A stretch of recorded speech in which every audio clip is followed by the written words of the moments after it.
ஜீவனுள்ள தேவனுடைய குமாரனும் நம்முடைய நேசரமான ஆண்டவராக இயேசு கிறிஸ்து நாமத்தினால் மிகவும் அன்பாக கூட்டி சேர்க்கப்பட்டுள்ள அன்புக்குரிய சகோதர சகோதரிகள் யாவருக்கும் நமது பிதாவாகிய தேவனுடைய நாமத்தினாலும் நம்ம ரசிகரான கிறிஸ்துவின் நாமத்தினாலும் இந்த மாலை வேளையிலே முதலாவது அன்பையும் வாழ்த்துக்களையும் தெரிவித்துக் கொள்கிறோம். நம்முடைய பிதாவாகிய தேவன் நாம் நம்முடைய பாவங்களை விட்டு மனம் திரும்ப வேண்டும் என்று நம் அனைவருடைய வாழ்க்கையிலும் மீண்டுமாக ஒரு நாளை கூட்டி கொடுத்திருக்கிறார்.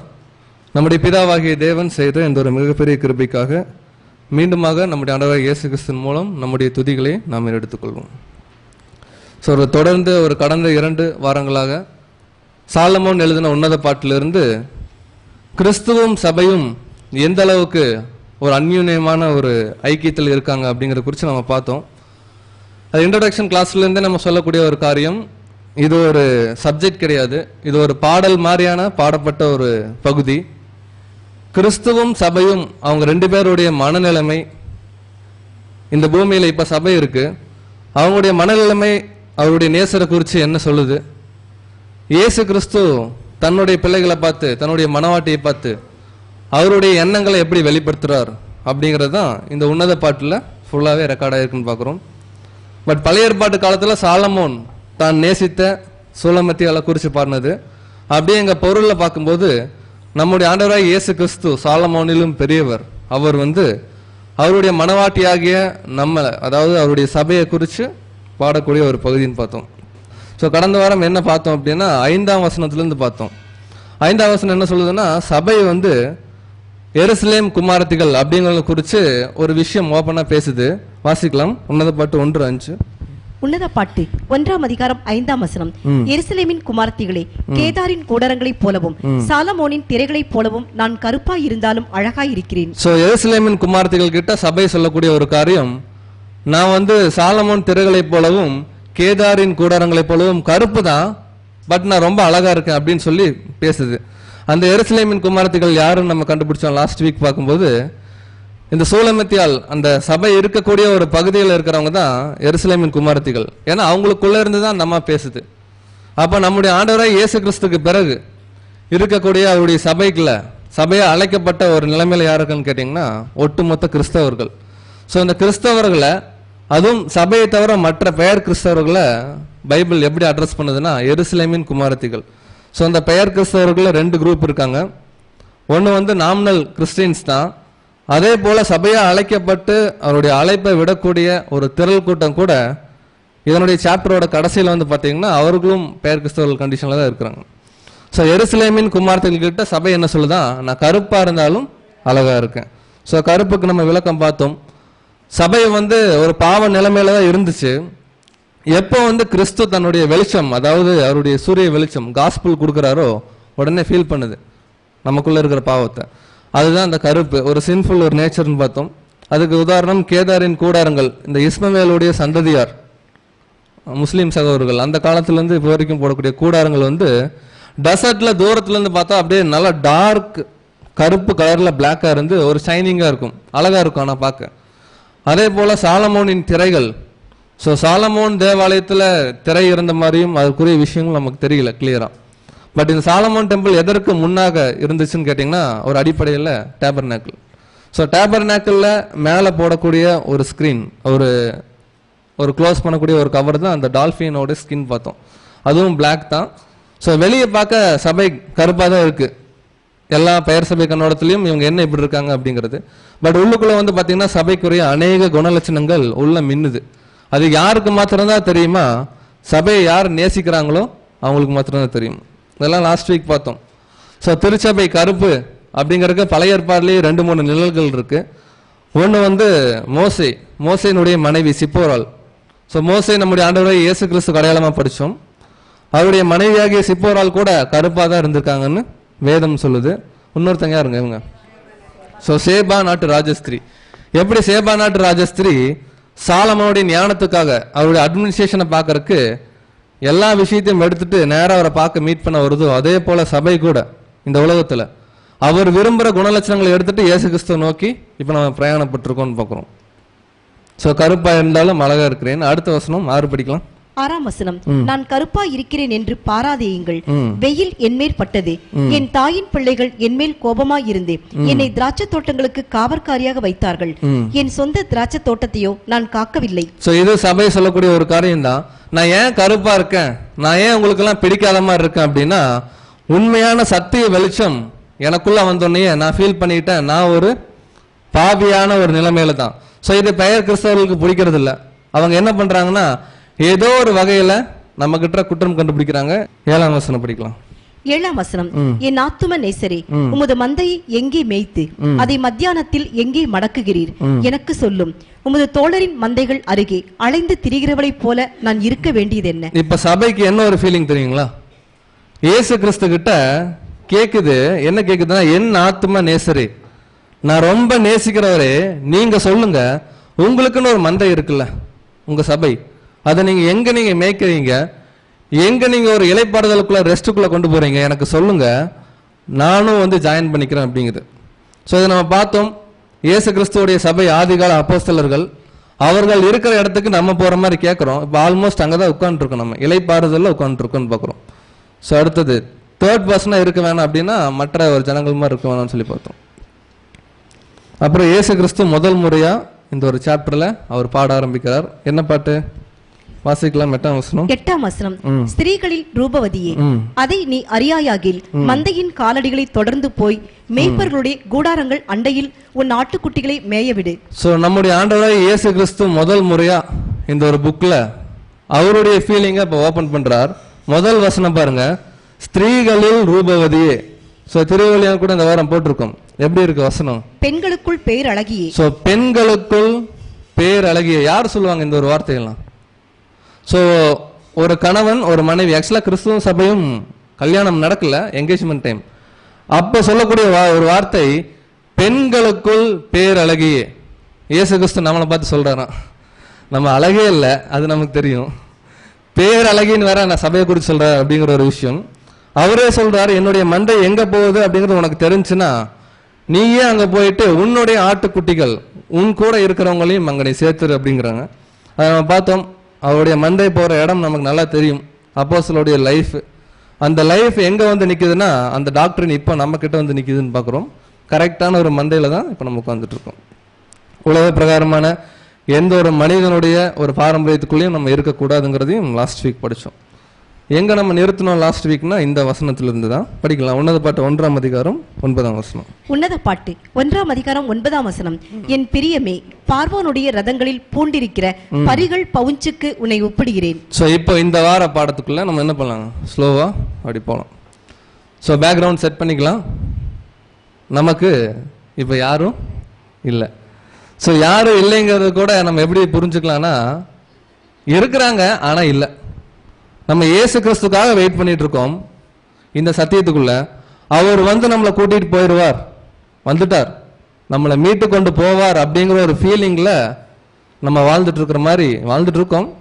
பட் சபையா நம்ம பார்க்கும்போது சபை அந்த ஒரு என்ன சொல்றது, நம்ம ஒரு வார்த்தையில சொல்லணும்னா ஒரு வெறியா இருக்கும். இயேசு கிறிஸ்துவோட நான் போயிடணும். பவுல் சொல்றாரு இல்லைங்களா, எல்லாத்தையும் நஷ்டம் குப்பைன்னு விட்டுட்டேன். ஏன் விட்டேன் அப்படின்னா, எப்படி ஆயிடும் அவருடைய உயிர்த்தெழுதலின் சாயலுக்கு ஒப்பா நான் போகணும். அவருக்குள்ள இருந்த ஒரு வைராகியம். ஸோ அவங்கள அட்ரஸ் பண்ணக்கூடிய வார்த்தை தான் இங்கிலீஷ்ல பாருங்க, டு மை டார்லிங். ஸோ இயேசு கிறிஸ்து தன்னுடைய பிள்ளைகளை எப்படி பார்க்கறாருன்னா, என் பிரியமே, எனக்கு ரொம்ப பிடிச்சவங்களே, இன்னைக்கு நம்மளை பார்த்து சொல்றாருன்னு வச்சுக்கோங்க. அந்த மாதிரி நம்ம இருந்தோம்னா கம்பல்சரி எக்ஸாக்டா நமக்கு சொல்றாரு. என்ன சொல்றாரு படிங்க மறுபடியும். என் பிரியமே, பார்வோனுடைய ரதங்களில் பூண்டிருக்கிற பரிகள் பவுஞ்சுக்கு உன்னை ஒப்பிடுகிறேன். சோ நம்மள இயேசு கிறிஸ்து ஒரு பொருளோட கம்பேர் பண்றாரு. இப்போ சபை எப்படி கம்பேர் பண்ணுச்சுங்க, நீங்க வந்து ஒரு மந்தையை மேய்க்கிறவங்க மாதிரி இருக்கீங்க அப்படின்னு சொல்லி உருவப்படுத்தும் போது கிறிஸ்து இப்ப நம்மளை உருவப்படுத்துறார். என் பிரியமே, நீ எப்படி இருக்க தெரியுமா, அவருடைய ஒரு ஸ்டைல். இது உலக பிரகாரமே அப்படிதான் இருக்கும். ஒரு என்கேஜ்மெண்ட் அல்லது ஒரு கணவன் மனைவிக்குள்ள ரொம்ப ஒரு அந்யோன்யமான அன்பு வந்துருச்சுன்னு வச்சுக்கோங்களேன், அவங்க கொஞ்சக்கூடிய ஒரு சில வார்த்தைகள் தான். இங்க இயேசு கிறிஸ்து அவருடைய மனவாட்டியை கொஞ்சறார். என்ன பண்றாருன்னா, என் பிரியமே, நீ எப்படி தெரியுமா இருக்க அழகா அப்படின்னு சொல்லிட்டு அந்த வார்த்தை பாருங்க, பார்வோனுடைய ரதங்களில் பூண்டிருக்கிற பரிகள் பவுஞ்சுக்கு உன்னை ஒப்பிடுவேன். பரிகள்னா குதிரை சுத்த தமிழ்ல, பட் திருவள்ளுவர் ஒண்ணு கொஞ்சம் அட்வான்ஸா கொடுத்திருக்காங்க, படிக்கலாம். என் அன்பே, பார்வோன் தேர்ப்படை நடுவே உலவும், பெண் புறவிக்கு உன்னை ஒப்பிடுவேன். சோ பார்வோன் ரதத்தில் இருக்கிற குதிரை இல்ல, பெண் குதிரைக்கு நான் உன்னை ஒப்பிடுவேன். சோ எப்படி இருக்கும் பார்வோனுடைய குதிரை பாருங்க, இந்த மாதிரி ஃபுல்லா டெக்கரேட் பண்ணியிருக்கும். அது மாத்திரம் இல்ல, ஏன் எவ்வளவோ உலகத்துல குதிரைகள் இருக்கும் போதும் இந்த பார்வோன் குதிரையை குறித்து அவர் நம்மளை அட்ரஸ் பண்ணும், இந்த காரணம் இருக்குங்களா? ஸோ இந்த புக்கு எழுதுனது யாருங்க? சாலமோன். ஸோ சாலமோனுக்கு ரொம்ப பிடிச்ச ஒரு விஷயம் அவரே சொல்றாரு, படிக்கலாம். 2 நாளாகமம் 1ஆம் அதிகாரம் 16-17 வசனங்கள். 2 நாளாகமம் 1ஆம் அதிகாரம் 16ஆம் வசனம் 17ஆம் வசனம். சாலமோனுக்கு இருந்த குதிரைகளும் புடவைகளும் எகிப்திலிருந்து கொண்டு வரப்பட்டது. ஸோ இது வந்து புடவைகள்லாம் கிடையாது, இதுவும் குதிரைகள் தான். ஓகேங்களா, படிக்கலாம். ராஜாவின் வர்த்தகர் புடவைகளை ஒப்பந்த விலை கிரைத்துக்கு வாங்கினார்கள். அவர்கள் எகிப்திலிருந்து ஒரு ரதத்தை எங்க இருந்து வாங்கினாங்க? எகிப்திலிருந்து ஒரு ரதத்தை 600 வெள்ளிக்காசுக்கும் ஒரு குதிரையை 150 வெள்ளிக்காசுக்கும் கொண்டு வருவார்கள். ஒரு குதிரையோட விலை எவ்வளவுங்க? 150 வெள்ளிக்காசுக்கும். படிக்கலாம். அந்தபடியே ஏத்தியரின் சகல ராஜாக்களுக்கும் சீரியாவின் ராஜாக்களுக்கும் அவர்கள் மூலமாய் கொண்டு வரப்பட்டது. ஏன் எவ்வளவோ குதிரைகள் இருக்கும் போதும் சாலமோனுடைய அந்த டொமினியன்ல எகிப்திலிருந்து குதிரைகள் வாங்கணும்? அதுக்கு என்ன ஸ்பெஷல்? எகிப்திய குதிரைகளுக்குன்னு ஒரு தனி ஸ்பெஷல் இருக்கு, அதை நம்ம பின்னாடி பார்க்கலாம். இது அப்படியே சபைக்கு அட்ரஸ் பண்ணலாம். நம்ம எப்படி பண்ணலாங்க? அவர் சொல்றாரு, எகிப்தில் இருக்கிற குதிரைகள் மாதிரி நீங்க, அதுக்கு நான் ஒப்பிட்டு உங்களை பேசுறேன் அப்படிங்கிறாரு. எகிப்து என்னங்க? உலகம். உலகத்துல இருந்து நம்மள மீட்டிருக்கார். இது ஃபர்ஸ்ட் விஷயம். எகிப்தில் இருந்த குதிரை ஈக்குவல் டு அவருடைய சபை. நம்ம கூட எவ்வளவு கொஞ்ச நாளைக்கு முன்னாடி எங்க தான் இருந்தாங்க? கொஞ்சம் நாளைக்கு முன்னாடி கூட சொல்லக்கூடாது, ஒரு 1/4 மணி நேரத்துக்கு முன்னாடி. சிம்பிளான விஷயம் என்னன்னா, உலகத்துக்குள்ள இருக்கிறாங்க அவங்க மனவாட்டி, பட் அதுல இருந்து வெளியே வர சொல்லி அவர் கூப்பிடுறாரு. நம்ம வெளியே வந்துட்டோம் ஆல்மோஸ்ட். இப்ப அவருடைய வார்த்தை எப்படி இருக்குன்னா, பார்வோன் அப்படிங்கிறவர் யூஸ் பண்ற ஒரு குதிரை, அவருடைய ரதத்துல அநேக குதிரைகள் கட்ட வச்சிருக்கும், கட்டிட்டு அந்த ரதம் போகும். அந்த குதிரைகள் மாதிரி நீங்க என் பார்வைக்கு இருக்கிறீங்க அப்படிங்கிறார் இயேசு கிறிஸ்து. முதல் விஷயம், எகிப்திலிருந்து குதிரை வாங்குறாரு அங்க சாலமோன். இங்க அதே போல ஒட்டுமொத்த உலகத்திலிருந்து அவருடைய சபையாகி அவருடைய கன்னிகைகளை கிறிஸ்து தேர்ந்தெடுக்கிறார். சாலமோன் எவ்வளவு விலை கொடுத்தாருங்க? 150 வெள்ளிக்காசு ஒரு குதிரைக்கு. இயேசு கிறிஸ்து இது கம்பேரிசன்லாம் பண்ணவே முடியாது. இயேசு கிறிஸ்து இன்னைக்கு நம்மளை மீட்டு இங்க வந்து உட்கார வச்சிருக்காரு அப்படின்னா அதுக்கு 150, 200, 300 இல்ல. அவர் ஒரே விஷயம் தான் கொடுத்தாரு, அவருடைய ஈடு பலி. வசனம் வாசிக்கலாம். எபேசியர் 5ஆம் அதிகாரம் 25 முதல் 27 வரை. எபேசியர் 5ஆம் அதிகாரம் 25ஆம் வசனம் முதல். புருஷர்களே உங்கள் மனைவிகளில் அன்பு கூறுங்கள். புருஷர்களே உங்கள் மனைவிகள் என்ன பண்ணுங்க? அன்பு கூறுங்கள். அப்படியே கிறிஸ்துவும் சபையில் அன்பு கூர்ந்து. கிளியரா சொல்ற அந்த அட்வைஸ் அப்படியே சபை கொண்டு வராரு. கிறிஸ்து இந்த மாதிரி ஒரு அன்பு தான் கூர்ந்தார் அப்படின்னு சொல்லி எவ்வளவு காசு கொடுத்தார் அந்த குதிரைகளை வாங்குறதுக்கு எகிப்தில இருந்து அப்படிங்கறத சொல்றாங்க பாருங்க. தாம் அதை திருவசனத்தை கொண்டு தண்ணீர் முழுக்கினால் சுத்திகரித்து பரிசுத்தமாக்குகிறதற்கும் கரைதிரை முதலானவைகள் ஒன்றும் ஒரு சின்ன கரை கூட இல்லாம அவருடைய மனவாட்டி வெளியே வரணும் அப்படிங்கறதுக்காக பரிசுத்தமும் பிழையற்றதுமான மகிமையுள்ள சபையாக அதை தமக்கு முன் நிறுத்திக் கொள்வதற்கும் தம்மை தாமே அதற்காக ஒப்பு கொடுத்தார். சாலமோன் மாதிரி வெள்ளிக்காசு கொடுக்கலீங்க, அது சம்பாரிச்சா அப்படி தூக்கி கொடுத்துடலாம். எனக்கு 10 குதிரை வேணும், 20 குதிரை வேணும்னு சொல்லிட்டு இயேசு கிறிஸ்துவிட்ட அதை விட பணம் இருந்துச்சு. பட் அவர் கொடுத்து விலை கொடுத்து வாங்கின ஒரு பொருள், அதான் மத்தேயுல படிக்கிறோம். ஒரு மனுஷன், ஒரு முத்து வியாபாரி ஒரு விலையுயர்ந்த முத்தை பார்த்தோன்னா விலை கேட்கறாங்க, எல்லாத்தையும் கொடுத்தாதான் கொடுப்பங்கிறாரு. தனக்கு உண்டான எல்லாத்தையும் வித்து வாங்கின மாதிரி இங்க இயேசு கிறிஸ்து அந்த பரிகள் மாதிரி அந்த பெண் குதிரைகள் மாதிரி இருக்கிற நம்மளை அவருடைய சொந்த அந்த ஒரு உயிர் தம்மை தாமே நமக்காக ஜீவபலியை ஒப்பு கொடுத்தார். நம்ம எபிரேயர்ல எல்லாம் படிக்கிறோம், பிள்ளைகள் மாம்சத்தில் இருக்காங்கன்னு சொல்லிட்டு அவர் என்ன பண்ணாங்க? அடிமையின் ரூபம் எடுத்து மீட்டு கொண்டார். இப்ப நம்ம அந்த கான்செப்ட்ல போலாம். பார்வோனுடைய குதிரைகள் அந்த பரிகளுக்கு ஒப்பா இப்ப நம்மளை படிச்சாச்சு. இப்ப பார்வோனுடைய குதிரைக்கு ஒரு குணலட்சணம் இருக்கும் இல்லைங்களா? அந்த குணலட்சணம் நமக்கு இருந்தாதான் மீட்கப்பட்ட அந்த ஒரு குதிரைகள் நம்ம அப்படின்னு அஷ்யூர் பண்ண முடியும். ஏன்னா ஒரு கம்பாரிசன் சபைக்கு தான் சொல்றார், 1,44,000. அவர் என்ன சொல்றாருன்னா, பார்வோனுடைய ரதத்துல இருக்கிற குதிரைகளுக்கு உங்களை நான் ஒப்பிடுறேன். நம்ம சொல்லிட்டோம், நாம் தான் அந்த சபை அப்படின்னு சொல்லிட்டோம். அப்ப அந்த பார்வோனுடைய குதிரைகளுக்குன்னு ஒரு சில குணலட்சணம் மற்ற குதிரைகளை காட்டிலும் இருக்கணும் இல்லைங்களா? அதுல ஒரு சிலது மாத்திரம் அங்க நம்ம பார்க்கலாம். ஃபர்ஸ்ட் விஷயம், அந்த குதிரை ரொம்ப விலை அதிகம். நம்ம ரொம்ப ரொம்ப விலை அதிகம். இயேசு கிறிஸ்து பார்வையில விலையேற பெற்ற, ஏன்னா குணசாலியான ஸ்திரீ படிக்கிறோம் இல்லைங்களா? குணசாலியான ஸ்திரீ முத்துக்களை பார்க்கலும் விலையேறப்பட்டவர்கள் படிக்கிறோம். ஸோ ரொம்ப காஸ்ட்லி. அதே போல போனோன்னா குதிரையெல்லாம் வாங்க மாட்டாங்க. உதாரணத்துக்கு ஒரு பர்டிகுலர் ஒரு ரதத்துல ஒரு 5 குதிரை அல்லது 6 குதிரை வந்து போகணும்னு வச்சுக்கோங்களேன். ஒரு குதிரை ஒரு மாதிரியும் ஒரு குதிரை ஒரு மாதிரி வாங்குவாங்களா? ஸோ 6க்கும் உதாரணத்துக்கு தான் 6 ஒரே ஸ்டெமினா இருக்கணும், ஒரே ஹைட், அதாவது ஒரே லெவல்ல அவங்க மெச்சூரிட்டியில் இருந்தாதான் அந்த ஒரு ரதம் கரெக்டா போகும். இப்ப நமக்குரிய குணலட்சணம் பாருங்க. ஃபர்ஸ்ட் ரொம்ப காஸ்ட்லி இயேசு கிறிஸ்து பார்வையில, நம்ம பார்வையில நம்ம ஒண்ணும் இல்லை. செகண்ட், நம்ம வந்து சூஸ் பண்ணப்பட்டவங்க. நம்ம ரோமர்ல எல்லாம் படிக்கிறோம் இல்லைங்களா, அவராலே முன்குறிக்கப்பட்டவர்கள் சொல்லிட்டு.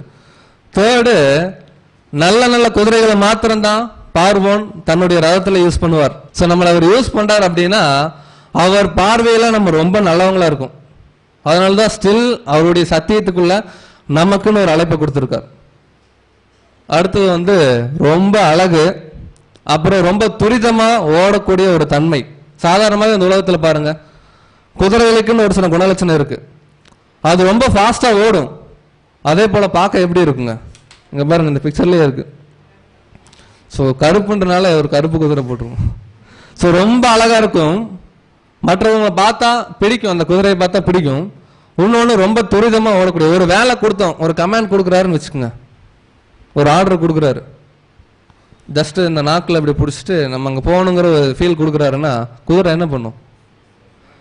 ஒரு சாட்டை வர இடத்துலாம் அடிக்கவே மாட்டார், ஓடு ஓடுலாம். அவருடைய சின்ன சின்ன அசைவுக்கும் அந்த குதிரைக்குள்ள ஒரு உணர்வு, ஒரு ஃபீலிங் இருக்கும்.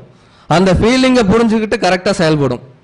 அதான் இங்கே நம்ம பார்க்குறோம், ரெடி டு சர்வ் மாஸ்டர். அதாவது இயேசு கிறிஸ்து என்ன சொன்னாலும் அவர் சொல்லக்கூட கூடாது, அவர் ஃபீல் பண்ணாவே அவருடைய மனவாட்டி நம்ம என்ன பண்ணுவோமா, அதுக்கு இசைவா ஓடுவோமா. அவர் ஃபீல்லாம் பண்ணியாச்சு, அவர் சொல்லியும் சொல்லியாச்சு. ஒருவன் என்னை பின்பற்ற நிறைய குணலட்சணம் நமக்கு தெரியும். ஒவ்வொரு கமாண்டும் கொடுக்கும்போது நிஜமாவே நாம் தான் அந்த பார்வனுடைய ரதத்துல பூண்டிருக்க குதிரைகள் மாதிரி சபை அப்படின்னா அவர் என்ன சொல்ல போறார். ஏன்னா குதிரையோட வேலை என்ன, வாங்கியாச்சு காசு கொடுத்து, ஒரு கமாண்ட் வந்துச்சுன்னா அதை எக்ஸிக்யூட் பண்ணும். இப்ப நமக்கு என்ன விலைன்னா அவருடைய ரத்தம், அவருடைய ஈடுபலி கொடுத்து தனியா பிரிச்சுட்டு வந்துட்டார். இப்ப நமக்குன்னு ஏதாவது சொந்த விருப்பங்கள் இல்லைங்களா, நல்லா நோட் பண்ணிக்கலாம். நமக்குன்னு ஏதாவது சொந்த விருப்பங்கள் வெறுப்புகள் அந்த மாதிரி காரியங்கள் நமக்கு இருக்குமா? ஒரு குதிரையை நம்ம விலைக்கு வாங்குறோம்னு வச்சுக்கோங்க, உதாரணத்துக்கு நம்ம பர்பஸ்க்கு யூஸ் பண்றோம். இல்ல அந்த குதிரை வந்து அதோட இஷ்டத்துக்கு தான் இருந்துச்சு அப்படின்னா என்ன பண்ணுவோம், நம்ம வித்துருவோம். சொல்ல போனா அதை தள்ளி வச்சுட்டு நல்ல கீழ்படியிற ஒரு குதிரை எனக்கு கொடுங்கன்னு சொல்லி அது எவ்வளவு காசுனாலும் பரவாயில்ல, பல கோடினாலும் வாங்கிக்கிறேன் அப்படிம்பாங்க. ஸோ அதே மாதிரிதான் நம்ம விலை கொடுத்து வாங்கிட்டார், நம்ம பல கோடி மதிப்பு தான். பட் அவர் சொல்லக்கூடிய பேச்சுக்களை நம்ம ஒபே பண்ணல அப்படின்னா கொஞ்ச நாள் பார்ப்பார், அந்த குதிரையை அப்படியே ஓரமா வச்சுட்டு அடுத்து ஒரு நல்ல குதிரையை அவர் செலக்ட் பண்ணுவார். அடுத்தது இருக்கிற அனிமல்லையே ரொம்ப ஸ்டெபிலிட்டி, ரொம்ப ஸ்திரத்தன்மை வாய்ந்த ஒரு அனிமல் இந்த குதிரை.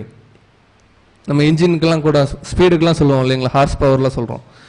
ஏன் இந்த ஒரு குணலட்சணம் நமக்கு இப்ப அப்ளை ஆகும்னா, கிறிஸ்து பாருங்க, அவருக்குன்னு ஒரு ஸ்டெபிலிட்டி இருந்துச்சு, ஒரு ஸ்திரத்தன்மை இந்த பூமியில் இருந்துச்சு. கடைசி வரைக்கும் தனக்குன்னு இருந்த ஒரு நேச்சர் அவர் எங்கேயுமே வந்து மாத்தல, சாகர வரைக்கும் அப்படியே இருந்தார். ஸோ அவருடைய பிள்ளைகள் நாம் கூட என்ன பண்ணோம்னா, எவ்வளோ பாடுகள், எவ்வளவு சோதனைகள், எவ்வளோ கஷ்டங்கள், எவ்வளோ துன்பங்கள், எவ்வளோ ப்ராப்ளம் என்ன வந்தாலும் நமக்குன்னு ஒரு மெச்சூரிட்டி இருக்கும். கிறிஸ்துவோடைய அந்த ஒரு கிருபையின் மூலமா ஒரு மெச்சூரிட்டி, அந்த மெச்சூரிட்டியிலிருந்து நாம் என்னைக்குமே கீழே வரக்கூடாது. அந்த ஸ்டெபிலிட்டினா அந்த ஸ்டெபிலிட்டி 1,44,000 பேர் இப்படிதான் அப்படின்னா அவங்க அப்படிதான், அந்த மாதிரியான ஒரு ஸ்டெபிலிட்டியில் நம்ம இருக்கணும் அப்படிங்கிறது. ஸோ லாஸ்டா பார்த்தோம்னா அந்த ஒரு கேப்டன் உதாரணத்துக்கு இந்த வகை குதிரைகள்லாம் என்ன தெரியுங்களா சொல்றாங்க, ஒரு போர், பயங்கரமான ஒரு போர்க்களத்துல பார்வோன் ரதமோ இல்ல குதிரையில உட்காந்து போயிட்டு இருக்காங்கன்னு வச்சுக்கோங்களேன், புழுதி கிளம்பும் இல்லைங்களா? புழுதி கிளம்புனா என்ன ஆகும்? குதிரைக்கு அழுக்காகும் ஃபர்ஸ்ட். அடுத்தது நிறைய தடன்னு ஓடும்போது குதிரைகளுக்குள்ளேயே ஒரு சில வீக்கான குதிரைகள் பயம் வந்து நீ போய் அங்க அட்டாக் பண்ணு அப்படின்னா அது பயந்துட்டு இந்த பக்கம் திரும்பி ஓடும். ஸோ அந்த மாதிரி எல்லாம் இந்த எகிப்தின் குதிரைகள் போகாது. கரெக்டா மேல இருக்கிறவர் என்ன கமாண்ட் கொடுக்குறாரோ அதை சக்சஸ்ஃபுல்லா பண்ணும். அதுக்கு தான் இவ்வளவு காசு இந்த குதிரைக்கு. ஸோ நாம் தான் அந்த பார்வோனுடைய ரதத்தில் பூண்டிருக்கிற அந்த பெண் குதிரைகள் அப்படின்னா, ஸோ நம்மக்கிட்ட இந்த குணலட்சணம்லாம் இருக்குங்களா? இப்போ நம்ம ரொம்ப காஸ்ட்லி, இயேசு கிறிஸ்துவே சொல்லிட்டாரு. ஸோ அவர் கொடுக்குற கமாண்டுக்கு ஒபே பண்றோமா? நம்ம கொஞ்சம் சிந்திக்கலாம். ஏன்னா அவர் நிறைய கமாண்ட் கொடுத்துருக்காரு.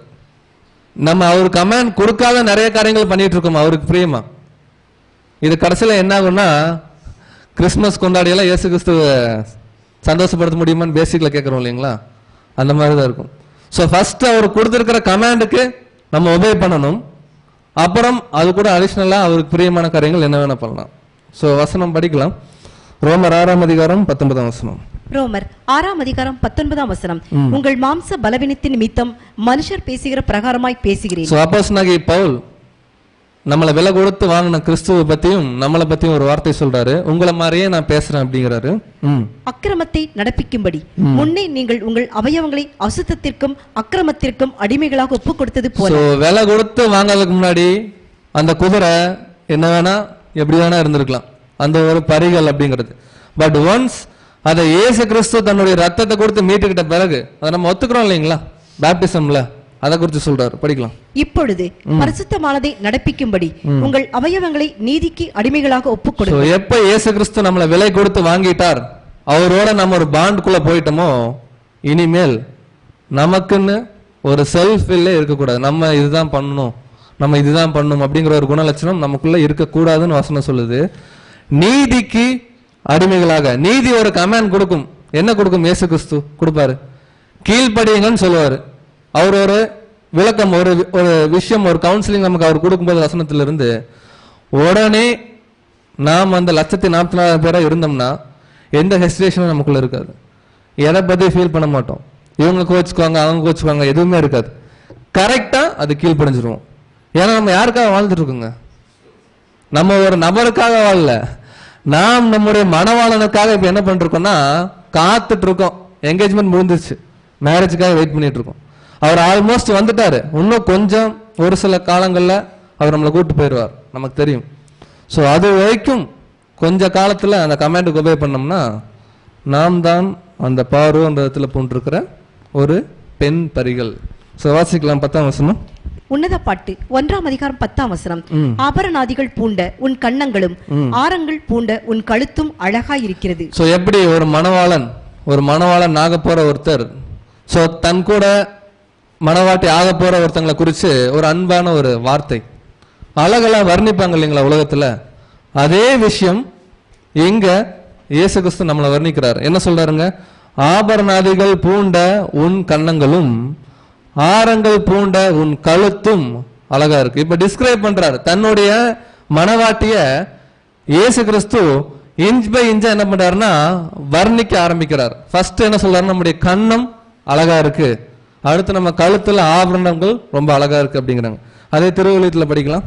உன் கன்னங்கள் முளை அணிகளாலும் உன் கழுத்து மணிச்சரங்களாலும் எழில் பெறுகின்றன. சோ இப்போ நீங்க சொல்லுங்க, சபையாகிய சரீரம் தான் சொல்லியாச்சு, உங்க கண்ணன் இருக்கு, உங்க கழுத்து இருக்கு, ரெண்டுமே அழகா இருக்குன்னு இயேசு கிறிஸ்து அவனை பார்த்து சொல்றாருன்னா அதுல என்ன ஒரு காரியம் அடங்கி இருக்கு?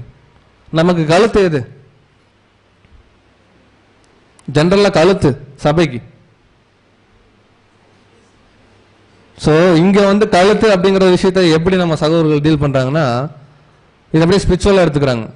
ஃபர்ஸ்ட் சபையாகிய சரீரத்துக்கு கிறிஸ்து எப்படி இருக்காருங்க? தலையா இருக்காரு. நாம யாரா இருக்கோம்? சரீரமா இருக்கும். அப்ப சரீரத்தையும் தலையையும் இணைக்கிற ஒரு விஷயம் தான் எதுன்னா இந்த ஒரு கழுத்து. நம்ம பேசிக்கலா நம்ம படிக்கும்போது என்ன சொல்லுவோம்னா அப்போஸ்தலர்கள் அப்படின்னு சொல்லுவோம். பட் ஜெனரலா சரீரத்தையும் தலையும் இணைக்கிற ஒரு பகுதி தான் கழுத்து. இப்ப சொல்லுங்க, நம்மளே இயேசு கிறிஸ்தையும் ஒரு பொருள் இணைச்சிருக்கு அப்படின்னா அது என்ன பொருள்? பொருள் கூட சொல்ல முடியாது, என்ன ஒரு காரியம். ஸோ அவர் நமக்கு கொடுத்த ஈடுபலி. ஸோ இயேசு கிறிஸ்து மாத்திரம் ஈடுபலி கொடுக்கலன்னு வச்சுக்கோங்களேன், நம்ம இங்க வந்து கிளாஸ் கேட்டு சத்தியத்தின்படி நடந்து இது எதுவுமே நடந்திருக்காது கண்டிப்பா. பட் அந்த ஈடுபலிங்கிற ஒரு வார்த்தை இல்லைன்னா நம் வாழ்க்கை இந்த பூமியில பூரணப்படாது.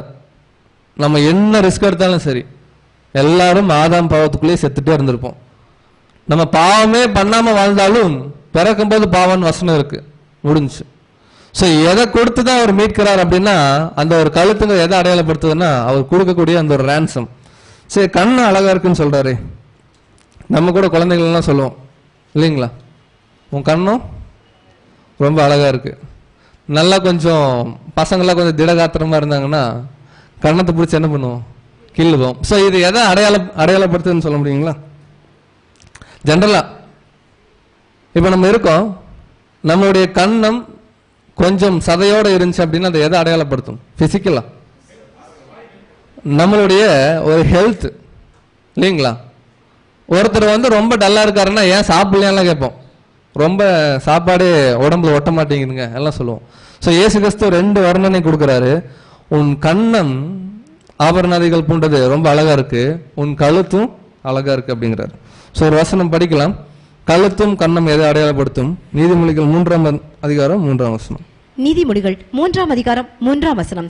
கிருபையும் சத்தியமும் உன்னை விட்டு விலகாதிருப்பதாக, நீ அவைகளை உன் கழுத்திலே பூண்டு அவைகளை உன் இருதயமாகி பலகையில் எழுதிக்கொள். சோ 2 விஷயம் கொடுக்கிறார். அவருடைய கிருபையும் அவருடைய சத்தியமும் எப்பவுமே நம்ம கழுத்துல ஒரு ஆபரணமா பூண்டிருக்கணும். அதுதான் இயேசு கிறிஸ்துக்கு பிடிக்கும் அப்படின்னு வசனம் சொல்லுது.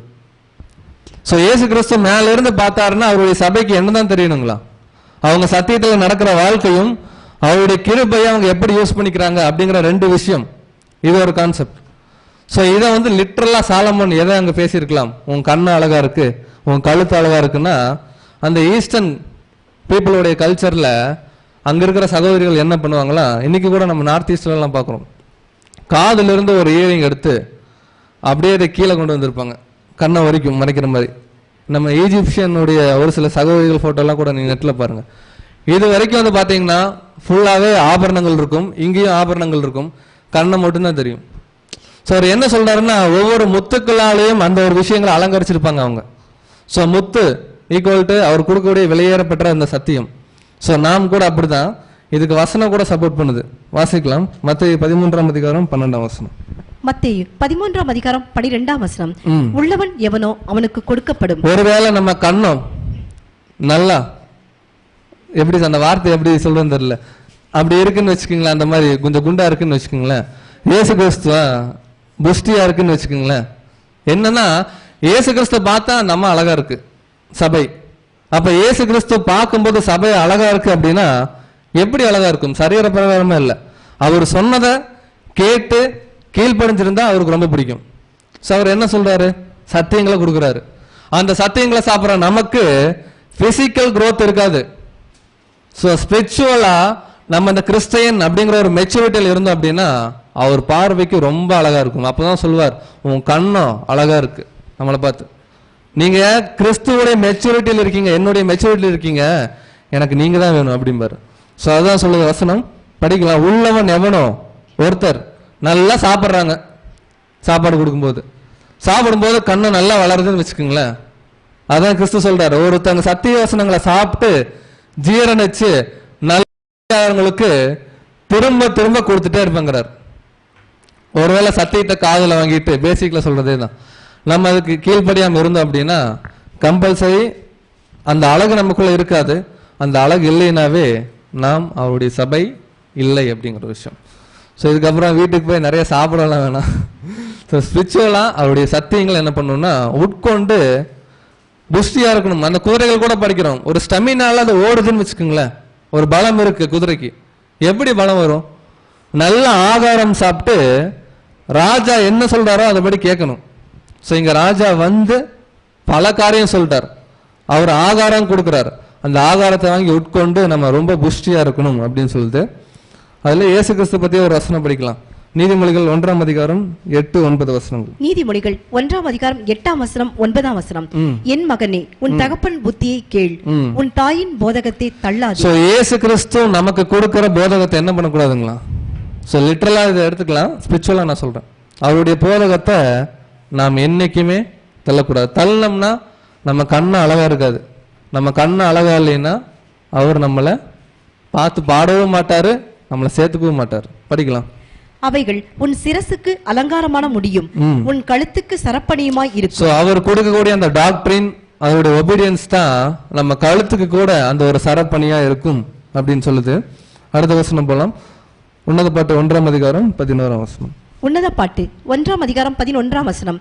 வெள்ளி பொட்டுகள் உள்ள பொன் ஆபரணங்களை உனக்கு பண்ணுவோம். சோ என்ன ஒரு காரியம்னா, இதை வந்து கோரஸ் பாடுறாங்க அந்த பாட்டுல. லிட்டரலா சொல்லணும்னா பண்ணுவோம் சொல்றாங்க இல்லைங்களா, இது லிட்டரலா அந்த பாடல்ல வர்ற ஒரு கோரஸான வரி. ஆவிக்குரிய கண்ணோட்டத்துல 2 காரியம் இங்க நமக்கு சொல்லப்பட்டிருக்கு. யாரோ பேசிட்டு இருக்காங்க.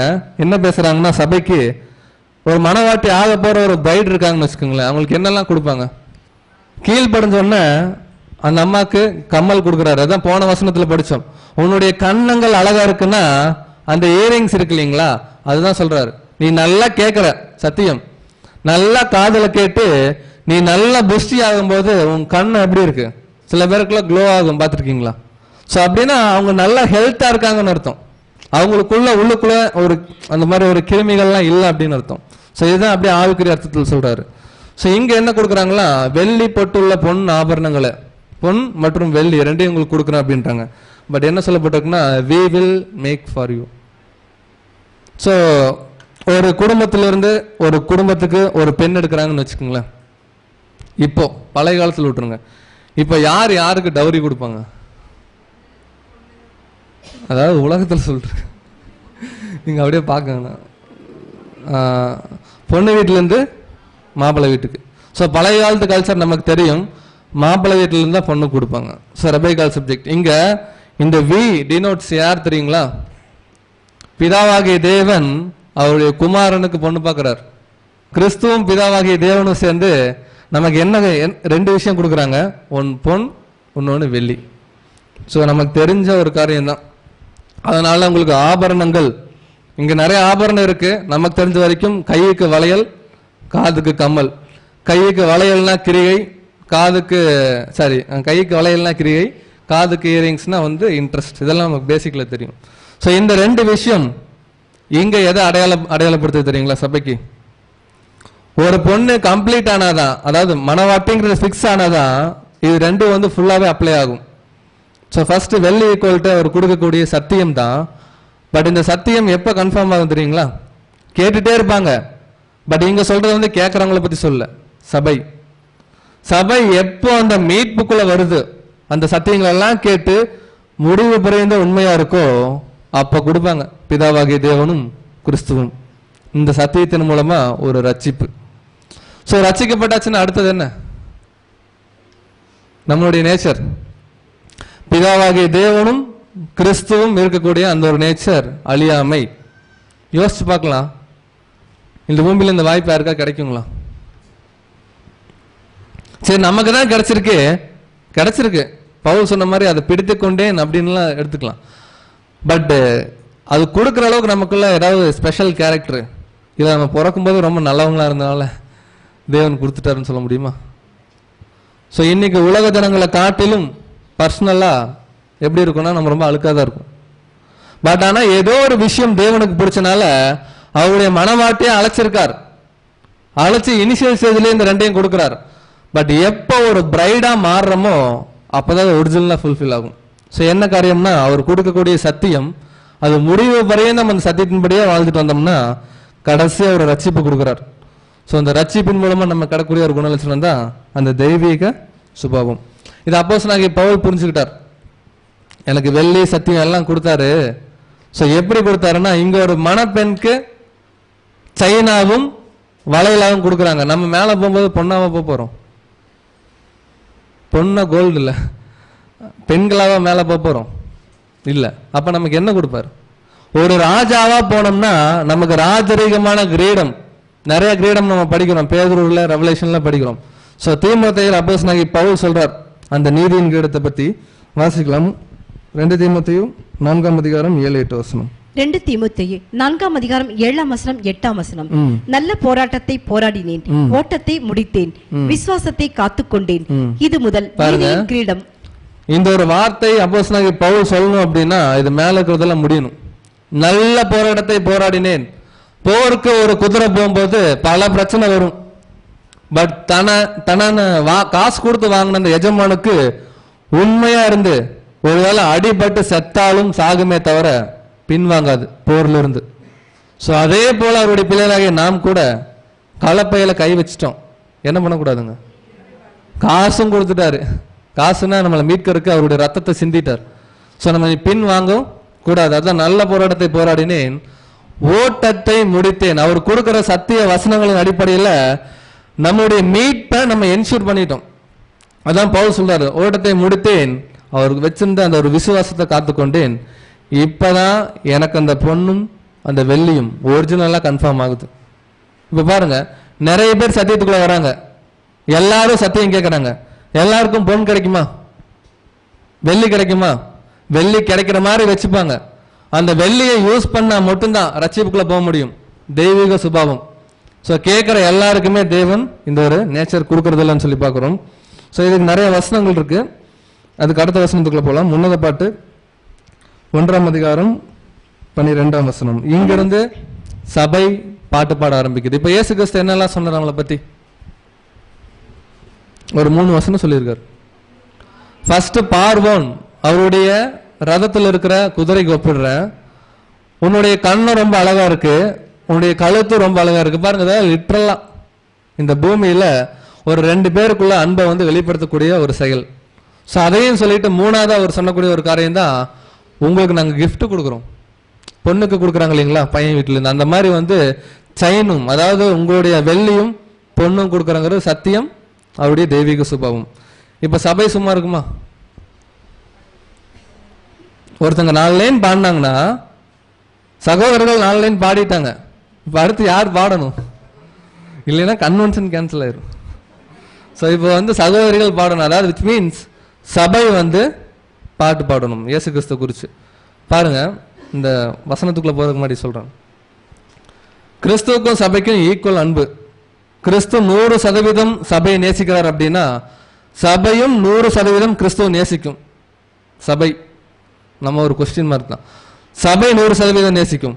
அப்ப அந்த சபைக்கு ஒரு ஃபீலிங் இருக்கும்ல, அவர் வந்து புகழ்ந்துட்டு இருக்கார், நீ அவ்வளோ அழகா இருக்கம்மா, உன்னுடைய கண்ணம் அழகா இருக்கு, உங்களுக்கு நாங்க வந்து செயின் கொடுக்குறோம், எல்லாமே எக்ஸ்பிளைன் பண்ணும்போது நீ குதிரை மாதிரி இருக்க எல்லாம் சொல்லும்போது சபைக்குன்னு உள்ள ஒரு ஆசை இருக்கும்ல, என்ன சொல்லணும்னா இல்ல இல்ல நீங்க என்ன விட ரொம்ப அழகு, அதை சொல்லுது சபை. பார்க்கலாம். உன்னத பாட்டு 1ஆம் அதிகாரம் 12ஆம் வசனம். உன்னத பாட்டு 1ஆம் அதிகாரம் 12ஆம் வசனம். ராஜா தமது பந்தியில் இருக்கும் தனையும் என்னுடைய நலத தைலம் தன் வாசனையை வீசும். சோ அதே திருவள்ளுவத்துல படிச்சிடலாம். என் அரசர் தம் மஞ்சத்தில் இருக்கையிலே என் நரந்தம் நறுமணம் பரப்புகின்றது. சோ இப்போ சபை ஒரு காரியம் கிறிஸ்துவ பத்தி டிஸ்கிரைப் பண்ணுது. சோ இயேசு கிறிஸ்து, இந்த மஞ்சம் அப்படிங்கிறது நம்ம தமிழ்ல வந்து படுக்கைன்னு இருக்கும், பட் மேல இருக்க மீனிங் எடுத்துக்கலாம், டேபிள். ஸோ இயேசு கிறிஸ்து ஒரு டேபிள் இருக்கிற வரைக்கும் சபையுடைய அந்த ஒரு நறுமணம் வீசுதான் ஃபீலிங். இப்போ உதாரணத்துக்கு எடுத்துக்கங்க, ஒரு கப்பல் வந்து ஒரு டைனிங்ல இருக்காங்க, என்னெல்லாம் பேசிப்பாங்க இல்லை இமேஜின் பண்ணிக்கங்க. கிறிஸ்துவும் சபையும், ஜஸ்ட் புரிஞ்சுக்கிறதுக்காக போடுற ஒரு பிக்சரு. இப்போ கிறிஸ்துவும் சபை இருக்காங்கன்னு வச்சுக்கோங்களேன். இப்போ சபை வந்து கிறிஸ்துவ பார்த்து என்ன தெரியுங்களா பேசுது, நீங்க என் கூட டேபிள் உட்கார்ந்து சாப்பிடும்போது, என் கூடவே இருக்கும்போது எனக்குள்ள இருக்கிற அந்த ஒரு நறுமணம் வீசுது, என்னுடைய அந்த ஒரு நறுமணம். அதான் வசனம் கிளியரா இருக்கு, நலத தைலம். இப்ப நீங்க சொல்லுங்க, கிறிஸ்து எந்த ஒரு பந்தியில் உட்காந்துருக்கார் நம்ம கூட, அறையை கட்டி சர்வ் பண்றார். இதை தாவீது பாடினார். வாசிக்கலாம். சங்கீதம் 23:5. 23ஆம் சங்கீதம் 5ஆம் வசனம். என் சத்துருக்களுக்கு முன்பாக நீர் எனக்கு ஒரு பந்தியை ஆயத்தப்படுத்தி. இதைத்தான் தாவீதும் சொல்றார், சபையும் சொல்லுது, எனக்கு ஒரு பந்தியை ஆயத்தப்படுத்தி என் தலையை எண்ணெயால் அபிஷேகம் பண்ணி. இதெல்லாம் ஹோலி ஸ்பிரிட்டோட அந்த ஒரு ஃபுல் இன்ஃப்ளூயன்ஸ். என் பாத்திரம் நிரம்பி வழிகிறது. ஸோ இப்போ சபை சொல்லுதான், இப்போதான் நம்ம பாயிண்ட் வந்திருக்கு.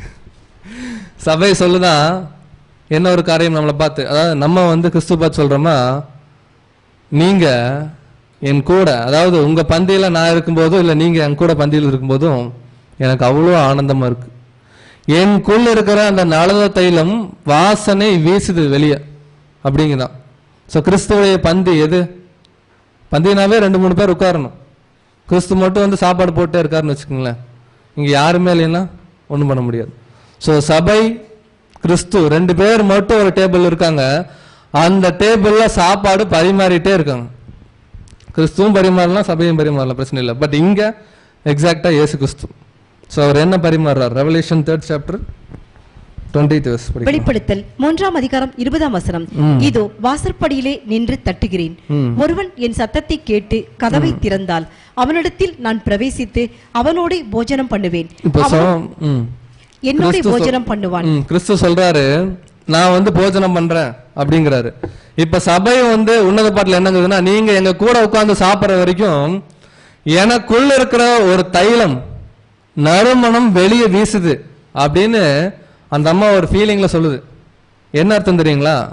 நீங்க இங்கேயே இருங்க, என் கூடவே இருங்க, என்னுடைய பந்தியிலே இருங்க, நீங்க என்னை விட்டு எங்கேயும் போயிடாதீங்க அப்படிங்குது சபை. ஸோ அவர் பந்தியில பரிமாறக்கூடிய சாப்பாடு என்ன அப்படிங்கிறது ரெவலேஷன் கிளியரா சொல்லுது. வாசிக்கலாம். 19ஆம் அதிகாரம் 9ஆம் வசனம். வெளிப்படுத்தல் 19ஆம் அதிகாரம் 9ஆம் வசனம். பின்னும் அவன் என்னை நோக்கி, ஆட்டுக்குட்டியானவரின் கல்யாண விருந்துக்கு அழைக்கப்பட்டவர்கள் பாக்கியவான்கள் என்று எழுது என்றான். மேலும் இவைகள் தேவனுடைய சத்தியமான வசனங்கள் என்று என்னுடனே சொன்னான். சோ ஆட்டுக்குட்டியானுடைய கல்யாண விருந்து, சோ அது அழைக்கப்பட்டவங்க பாக்கியவான். அவர் கொடுக்கிற சாப்பாடு என்ன தாங்க? அவருடைய சத்திய வசனங்கள் தான். ஸோ இப்போ அந்த வசனத்தை ஃபுல்லாக புரிஞ்சுக்கலாம். சபை சொல்லுதான் கிறிஸ்துவை பார்த்து, உங்க கூட நீங்க என் கூட டைனிங்ல இருக்கிற வரைக்கும் எனக்குள்ள இருக்கிற ஒரு தைலம் மனம் வீசுது. கிறிஸ்துவ இருக்காரா டைனிங்ல நம்ம கூட? பரிமாறாரா? இல்லை நம்ம வந்து பண்ணலாம், தப்பு இல்லை, அன்பு தான் அது ஆக்சுவலாக பரிமாறுங்கிற விஷயம். கிறிஸ்து இருக்காரு இப்போ நம்ம கூட. இப்போ நம்ம சொல்றோமா, நீங்க என் கூடயே இருங்க, நீ என் கூடயே இருந்தீங்கன்னா எனக்கு ரொம்ப சந்தோஷமா இருக்கு, எனக்குள்ள இருக்கிற அந்த தைலம் மனம் வீசும் வெளியே. அதான் சொல்லிச்சு. நீங்க வசனம் படிக்கலாம். உன்னத பாட்டுல இப்ப படிச்ச வசனம் 12ஆம் வசனம். உன்னத பாட்டு 1ஆம் அதிகாரம் 12ஆம் வசனம். ராஜா தமது பந்தியில் இருக்கும் தனையும் என்னுடைய நலத தைலம் தன் வாசனையை வீசும். சோ அந்த அம்மாவுடைய எக்ஸ்பெக்டேஷன் என்னன்னா, இயேசு கிறிஸ்து இந்த பந்தியில என்னுடைய பந்தியில் இருக்கணும், என் கூட அந்த பந்தியில் இருக்கணும், இருந்தா என்னுடைய நலத தைலம் வீசும் அப்படிங்குது. ஸோ கிறிஸ்து ஒரு பந்தியில சாப்பாடு கொடுத்துட்டு தான் இருக்கார், நம்மளும் அதுக்கு திருப்பி அன்பா உபசரிச்சுட்டு தான் இருக்கிறோம் அவரை. இப்ப கொஸ்டின் என்னன்னா, எந்த அளவுக்கு நம்ம இருக்கோம்? அவர் சாப்பாடு போடுறார், நம்ம அதுக்கு திருப்பி அவருக்கு அன்பு செலுத்துறோம். ஒரு கப்பல் எப்படி ஒரு டேபிள்ல ஒரு கணவன் மனைவி இருக்கும்போது ஒரு அந்யூன்யம் ஒரு அன்பு இருக்குமோ, அதுதான் அங்க சபை சொல்லுது, நீங்க எங்க கூடவே இருக்கணும் அப்படிங்குது. ஸோ நீங்க சொல்லுங்க, இதுக்கு முன்னாடி இயேசு கிறிஸ்து கூட யாராவது பந்தியில் இருந்திருக்காங்களா? ஸோ ஆதிகால அப்போஸ்தலர்கள், அதை தவிர வேற யாராவது? இயேசு கிறிஸ்து சாப்பாடு கொடுத்துட்டே இருந்தார். சாப்பிடும்போது நிறைய டிஸ்டர்பன்ஸ். ஒருத்தவங்க வந்து சொல்றாங்க, எனக்கு வேற வேலை செய்யறதுக்கு ஆள் பத்தல, நீங்க என்ன பண்ணுங்க, அனுப்பிச்சு விடுங்க. அப்படிங்கும்போது நீ கம்முன்றமா, அந்த அம்மா நல்லா சாப்பிட்டு இருக்கு, எதுக்கு அந்த அம்மாக்கு சாப்பாடு அப்படிங்கிறாங்க. ஸோ ஃபர்ஸ்ட் விட்னஸ், ராஜாவுடைய பந்தியில அந்த அம்மா உட்காந்து சத்திய வசனங்கள் கேட்கும்போது மார்த்தாள் என்ன பண்ணாங்க? வந்து டிஸ்டர்ப் பண்ணாங்க. ஆக்சுவலா மார்த்தாள் மேல தப்பு கிடையாது, டிஸ்டர்ப் பண்ணாங்க. உடனே இயேசு கிறிஸ்து என்ன சொன்னாரு? விட்டுரு, இந்த அம்மா தன்னை விட்டு எடுபடாத நல்ல பங்கை தெரிஞ்சுக்கிச்சு அப்படின்னு சொல்லிச்சு. இப்படியே விட்டுருச்சா பந்தியில் உட்காந்துட்டு? அடுத்து என்ன பண்ணுச்சு தெரியுங்களா இந்த அம்மா? ஸோ வாசிக்கலாம். யோவான் 12ஆம் அதிகாரம் 3ஆம் வசனம். யோவான் 12ஆம் அதிகாரம் 3ஆம் வசனம். அப்பொழுது மரியாள் விலையேற பெற்ற களங்கமில்லாத நலதம் என்னும் தைலத்தில் ஒரு ராத்தல் கொண்டு வந்து அதை இயேசுவின் பாதங்களில் பூசி. நமக்கு தெரிஞ்ச ஒரு காரியம் பாருங்க, சபையினுடைய அந்த பரிமள தைலம் டைனிங்ல இருந்து வெளியே வருதுன்னா என்ன தெரியுங்களா அர்த்தம்? இயேசு கிறிஸ்து சாப்பாடு கொடுத்துட்டு தான் இருக்கார், சாப்பிட்டு தான் இருக்கிறோம். பட் அந்த சாப்பிட்ற சாப்பாட்டை ஆக்ஷனா வெளியே காமிக்கிறோம் இல்லைங்களா? கிரியை மரியாள் அங்க உடச்சு ஊத்துனாங்க. எவ்வளவு வருஷம் ஆச்சுங்க? இன்னைக்கு ஏறக்குறைய கொஞ்சம் கம்மியா போட்டா 2000 வருஷம் ஆச்சு. பட் இன்னும் அந்த அம்மாவுடைய வாசம் வீசிட்டே இருக்கு. இதான் சபை சொல்லுது, கிறிஸ்துவோட பந்தியில அவருடைய ஃபெல்லோஷிப்ல அவருடைய பிரசன்ஸ்ல இருக்கிற வரைக்கும் சபை அவங்களுக்குள்ள இருந்து ஒரு பரிமள தைல வாசனை வெளியே வந்துட்டே இருக்கும். ஸோ நம்ம நல்ல நல்ல குணலட்சணங்களை நம்முடைய கிரியைகள் மூலமா காமிச்சிட்டே இருக்கோம்னு வச்சுக்கோங்களேன். என்ன அர்த்தம் தெரியுங்களா? நம்மளும் கிறிஸ்துவும் ஒரே பந்தியில் இருக்கோம்னு அர்த்தம். ஒருவேளை நாம் கிறிஸ்துவுக்கு பிடிக்காத குணலட்சணம் காமிச்சிட்டு இருந்தோம் அப்படின்னா கிறிஸ்து நம்ம கூட பந்தியில் இல்லைன்னு அர்த்தம். அதான் சொன்னாரு, நம்ம லூக்கால படிக்கிறோம், அவர் வந்து இடை கட்டி கொண்டு நமக்கு சாப்பாடு பரிமாறாருன்னு படிக்கிறோம். எஜமான் வந்து பரிமாறாருங்களா இப்போ? பட் மனம்தான் வரமாட்டேங்குது நம்ம கிட்ட இருந்து. ஸோ ஒரு அநேக சத்தியங்கள் கொடுத்துட்டு தான் இருக்கார், பந்தியில தான் இருக்கார், ஒவ்வொரு நாளும் கொடுக்குறார். பட் ஆனால் சபையா இருந்தோம் அப்படின்னா நாம் மனம் வீசணும். இயேசு கிறிஸ்து வீசினார் பாருங்க ஒரு மனம். எபேசியர் 5:2 படிக்கிறோம் இல்லைங்களா? நமக்காக அவர் சுகந்த வாசனையா பலியா கொடுத்தார். இன்னைக்கு நம்ம பலியா கொடுக்கணும்னு படிக்கிறோம், அது பத்தாது. அது மனமே வெளியே கொண்டு வராது நம்மள இருந்து. மனம் வரணும்னா என்ன பண்ணணும்னா நாம் நம்முடைய கிரியைகள் என்ன பண்ணுங்க, ஆக்ஷன்ல காமிக்கணும். மரியாள் வெறும் சப்ஜெக்ட் மட்டும் கேட்டுட்டு அப்படியே இருந்திருந்தாங்கன்னு வச்சுக்கோங்களேன், இந்த அளவுக்கு ஒரு நல்ல சர்டிபிகேட் வந்திருக்குமா மரியாளுக்கு? அவங்க என்ன தெரியுங்களா பண்ணாங்க? ஃபர்ஸ்ட் தன்னுடைய மாஸ்டர் என்ன சொல்றாங்கன்னு கேட்டாங்க. அதுதான் அவருடைய கமாண்ட். குதிரை கேட்கும் இல்லைங்களா? அவர் சொன்ன கமாண்டை அப்படியே தன்னுடைய வாழ்க்கையில் என்ன பண்ணாங்கன்னா கடைபிடிச்சு காமிச்சாங்க. ஸோ இன்னைக்கு மனம் வீசுறாங்க. ஸோ இப்போ நம்ம கணக்கு போடலாம். நம்ம பேப்டிஸ்ட் எடுத்து ரொம்ப வருஷம் ஆச்சு. நம்ம எல்லாருமே நமக்கு எவ்வளோ கமாண்ட் வந்து நம்முடைய ஆண்டவராக இயேசு கிறிஸ்து பர்சனலாக கொடுத்துருப்பார், இண்டிவிஜுவலாக நம்ம மனசுக்குள்ள. ஒரு சில வசனங்கள் படிக்கும்போது அந்த வசனத்துக்கெல்லாம் கீழ்படிஞ்சிட்டு இருக்கோம் அப்படின்னா இப்போ நம்ம கிட்ட இருந்து மனம் வீசிட்டு இருக்கு. ஸோ மனம் வீசினா என்ன ஆகும்? அடுத்தது பக்கத்தில் இருக்கிறவங்க எல்லாருக்குமே இவங்க ஒரு சென்ட் போட்டிருக்காங்கன்னு தெரியும். அப்படின்னா அதான் சொன்னார், உங்களுடைய நற்கிரியைகள் உலகத்துக்கு முன்னாடி எப்படி இருக்கணும்? வெளிச்சமா இருக்கும். இல்லையே இப்போ. பட் சபை சொல்லுது, நீங்க என் கூட பந்தியில் இருந்தா கம்பல்சரி என்னுடைய நலவு தைலம், அவர் கொடுக்குற பரிசுத்த ஆவியை வாங்கி நான் கிரியை பண்ணுவேன் அப்படிங்குது. ஸோ நம்ம கொஞ்சம் சோதிச்சு பார்த்துக்கலாம். ஸோ வாசிக்கலாம். அடுத்தது உன்னத பாட்டு 1:13 உன்னத பாட்டு 1:13 என் நேசர் எனக்கு என் ஸ்தனங்களின் நடுவில் தங்கும் வெள்ளை போல செண்டு. ஸோ இதனுடைய ஒரு அர்த்தம் தெரியும். இங்கிலீஷ்ல வந்து பாத்தீங்கன்னா கிளியரா வந்து கொடுத்துருக்கும். ஸோ இயேசு கிறிஸ்துவை குறித்து சபை சொல்லக்கூடிய ஒரு வார்த்தை என்ன தெரியுங்களா சொல்றாங்க? என் நேசர் எனக்கு என் ஸ்தனங்களின் நடுவில் தங்கும் வெள்ளை போல செண்டு. செண்டுன்னா ஒரு பூங்கொத்து மாதிரி. ஸோ சபை என்ன தெரியுங்களா சொல்லுது? சிம்பிளா புரியுற மாதிரி, இயேசு கிறிஸ்துவ நான் நெஞ்சுக்குள்ள வச்சிருக்கேன் அப்படின்னு சொல்லுது. இப்போ ஃபர்ஸ்ட் இயேசு கிறிஸ்து இங்க எதை கம்பேர் பண்றாங்கன்னா, மறுபடியும் பாருங்க, என் நடுவில் தங்கும் வெள்ளை போலம். ஸோ இயேசு கிறிஸ்து இங்க உருவப்படுத்தக்கூடிய ஒரு விஷயம் என்னன்னு கேட்டீங்கன்னா சபை வெள்ளை போலத்துக்கு. ஸோ அந்த வெள்ளை போலம் எப்படி இருக்குன்னு நம்ம படிச்சிருக்கிறதுக்கு முன்னாடி இதுல இருந்து என்னென்ன பொருட்கள் வருங்கிறது தான் இந்த ஒரு குணலட்சணம். ஸோ இயேசு கிறிஸ்து ஈக்குவல் டு இங்க சொல்லப்பட்ட அந்த மிர் அப்படின்னு சொல்லுவாங்க இங்கிலீஷ்ல. ஸோ வெள்ளை போலம். இப்போ நம்ம தான் சொல்லிட்டு இருக்கோம் கிறிஸ்துவை பார்த்து. இது ஃபர்ஸ்ட் புரியாது, ஜஸ்ட் நீங்க அப்சர்வ் பண்ணிக்கங்க. இயேசு கிறிஸ்துவ சபை என்ன தெரியுங்களா சொல்லுது? நீங்க என்னுடைய ஹார்ட்டுக்குள்ள இருக்கிற ஒரு வெள்ளை போலம் அப்படிங்குது. இப்ப சபை தான் சொல்லுது, விச் மீன்ஸ் நம்ம குழந்தைய ரொம்ப நேசிக்கிறோம்னு வச்சுக்கோங்களேன். உலக பிரகாரமா சொல்ற ஒரு உதாரணம் தான். எங்க நம்ம வச்சுக்கிறோம்னு சொல்லுவோம், நம்ம ஹார்ட்குள்ள வச்சுக்கிறோம்னு சொல்லுவோம் இல்லைங்களா? அதுதான். அப்ப இயேசு கிறிஸ்துக்கும் சபைக்கும் இருக்கிற அந்த நெருக்கம் எப்படி இருக்கும்? அதுதான் மனுஷங்க புரியணுவதற்காக தான் சொல்றாரு அவரு. நான் கணவன், நீங்க மனைவி. நான் மணவாளன், நீங்க மணவாட்டி. நான் வந்து பில்டிங் சொல்றாரு இல்லைங்களா, மூளைக்கள்லாம் நீங்க பில்டிங். ஏன் எல்லாமே சேர்ந்து இருக்கு ஒன்னோட ஒண்ணுன்னா இதுதான் விஷயம். ஸோ இயேசு கிறிஸ்துவை இங்க சபை எப்படி அட்ரஸ் பண்ணது தெரியுங்களா? அவர் என்னுடைய ஹார்ட்டுக்குள்ள இருக்கிற ஒரு வெள்ளை போலம். ஸோ இப்போ வெள்ளை போலம்னா என்னன்னு கண்டுபிடிக்கணும். ஸோ வெள்ளை போலத்துக்கு நிறைய தன்மை இருக்கு. அது ஒரு சென்டா யூஸ் பண்ணுவாங்க, அது ஒரு கசப்புத்தன்மை நிறைந்தது. ஸோ இந்த மாதிரி இதுல இருந்து பிரிச்சு தான் அது ஒரு நறுமண பொருட்களுக்காகவும் ஒரு சில கெடாம போறதுக்கு ப்ரிசர்வ் பண்றதுக்கும் யூஸ் பண்ணுவாங்க. நம்ம ஒவ்வொன்றா பார்க்கலாம்.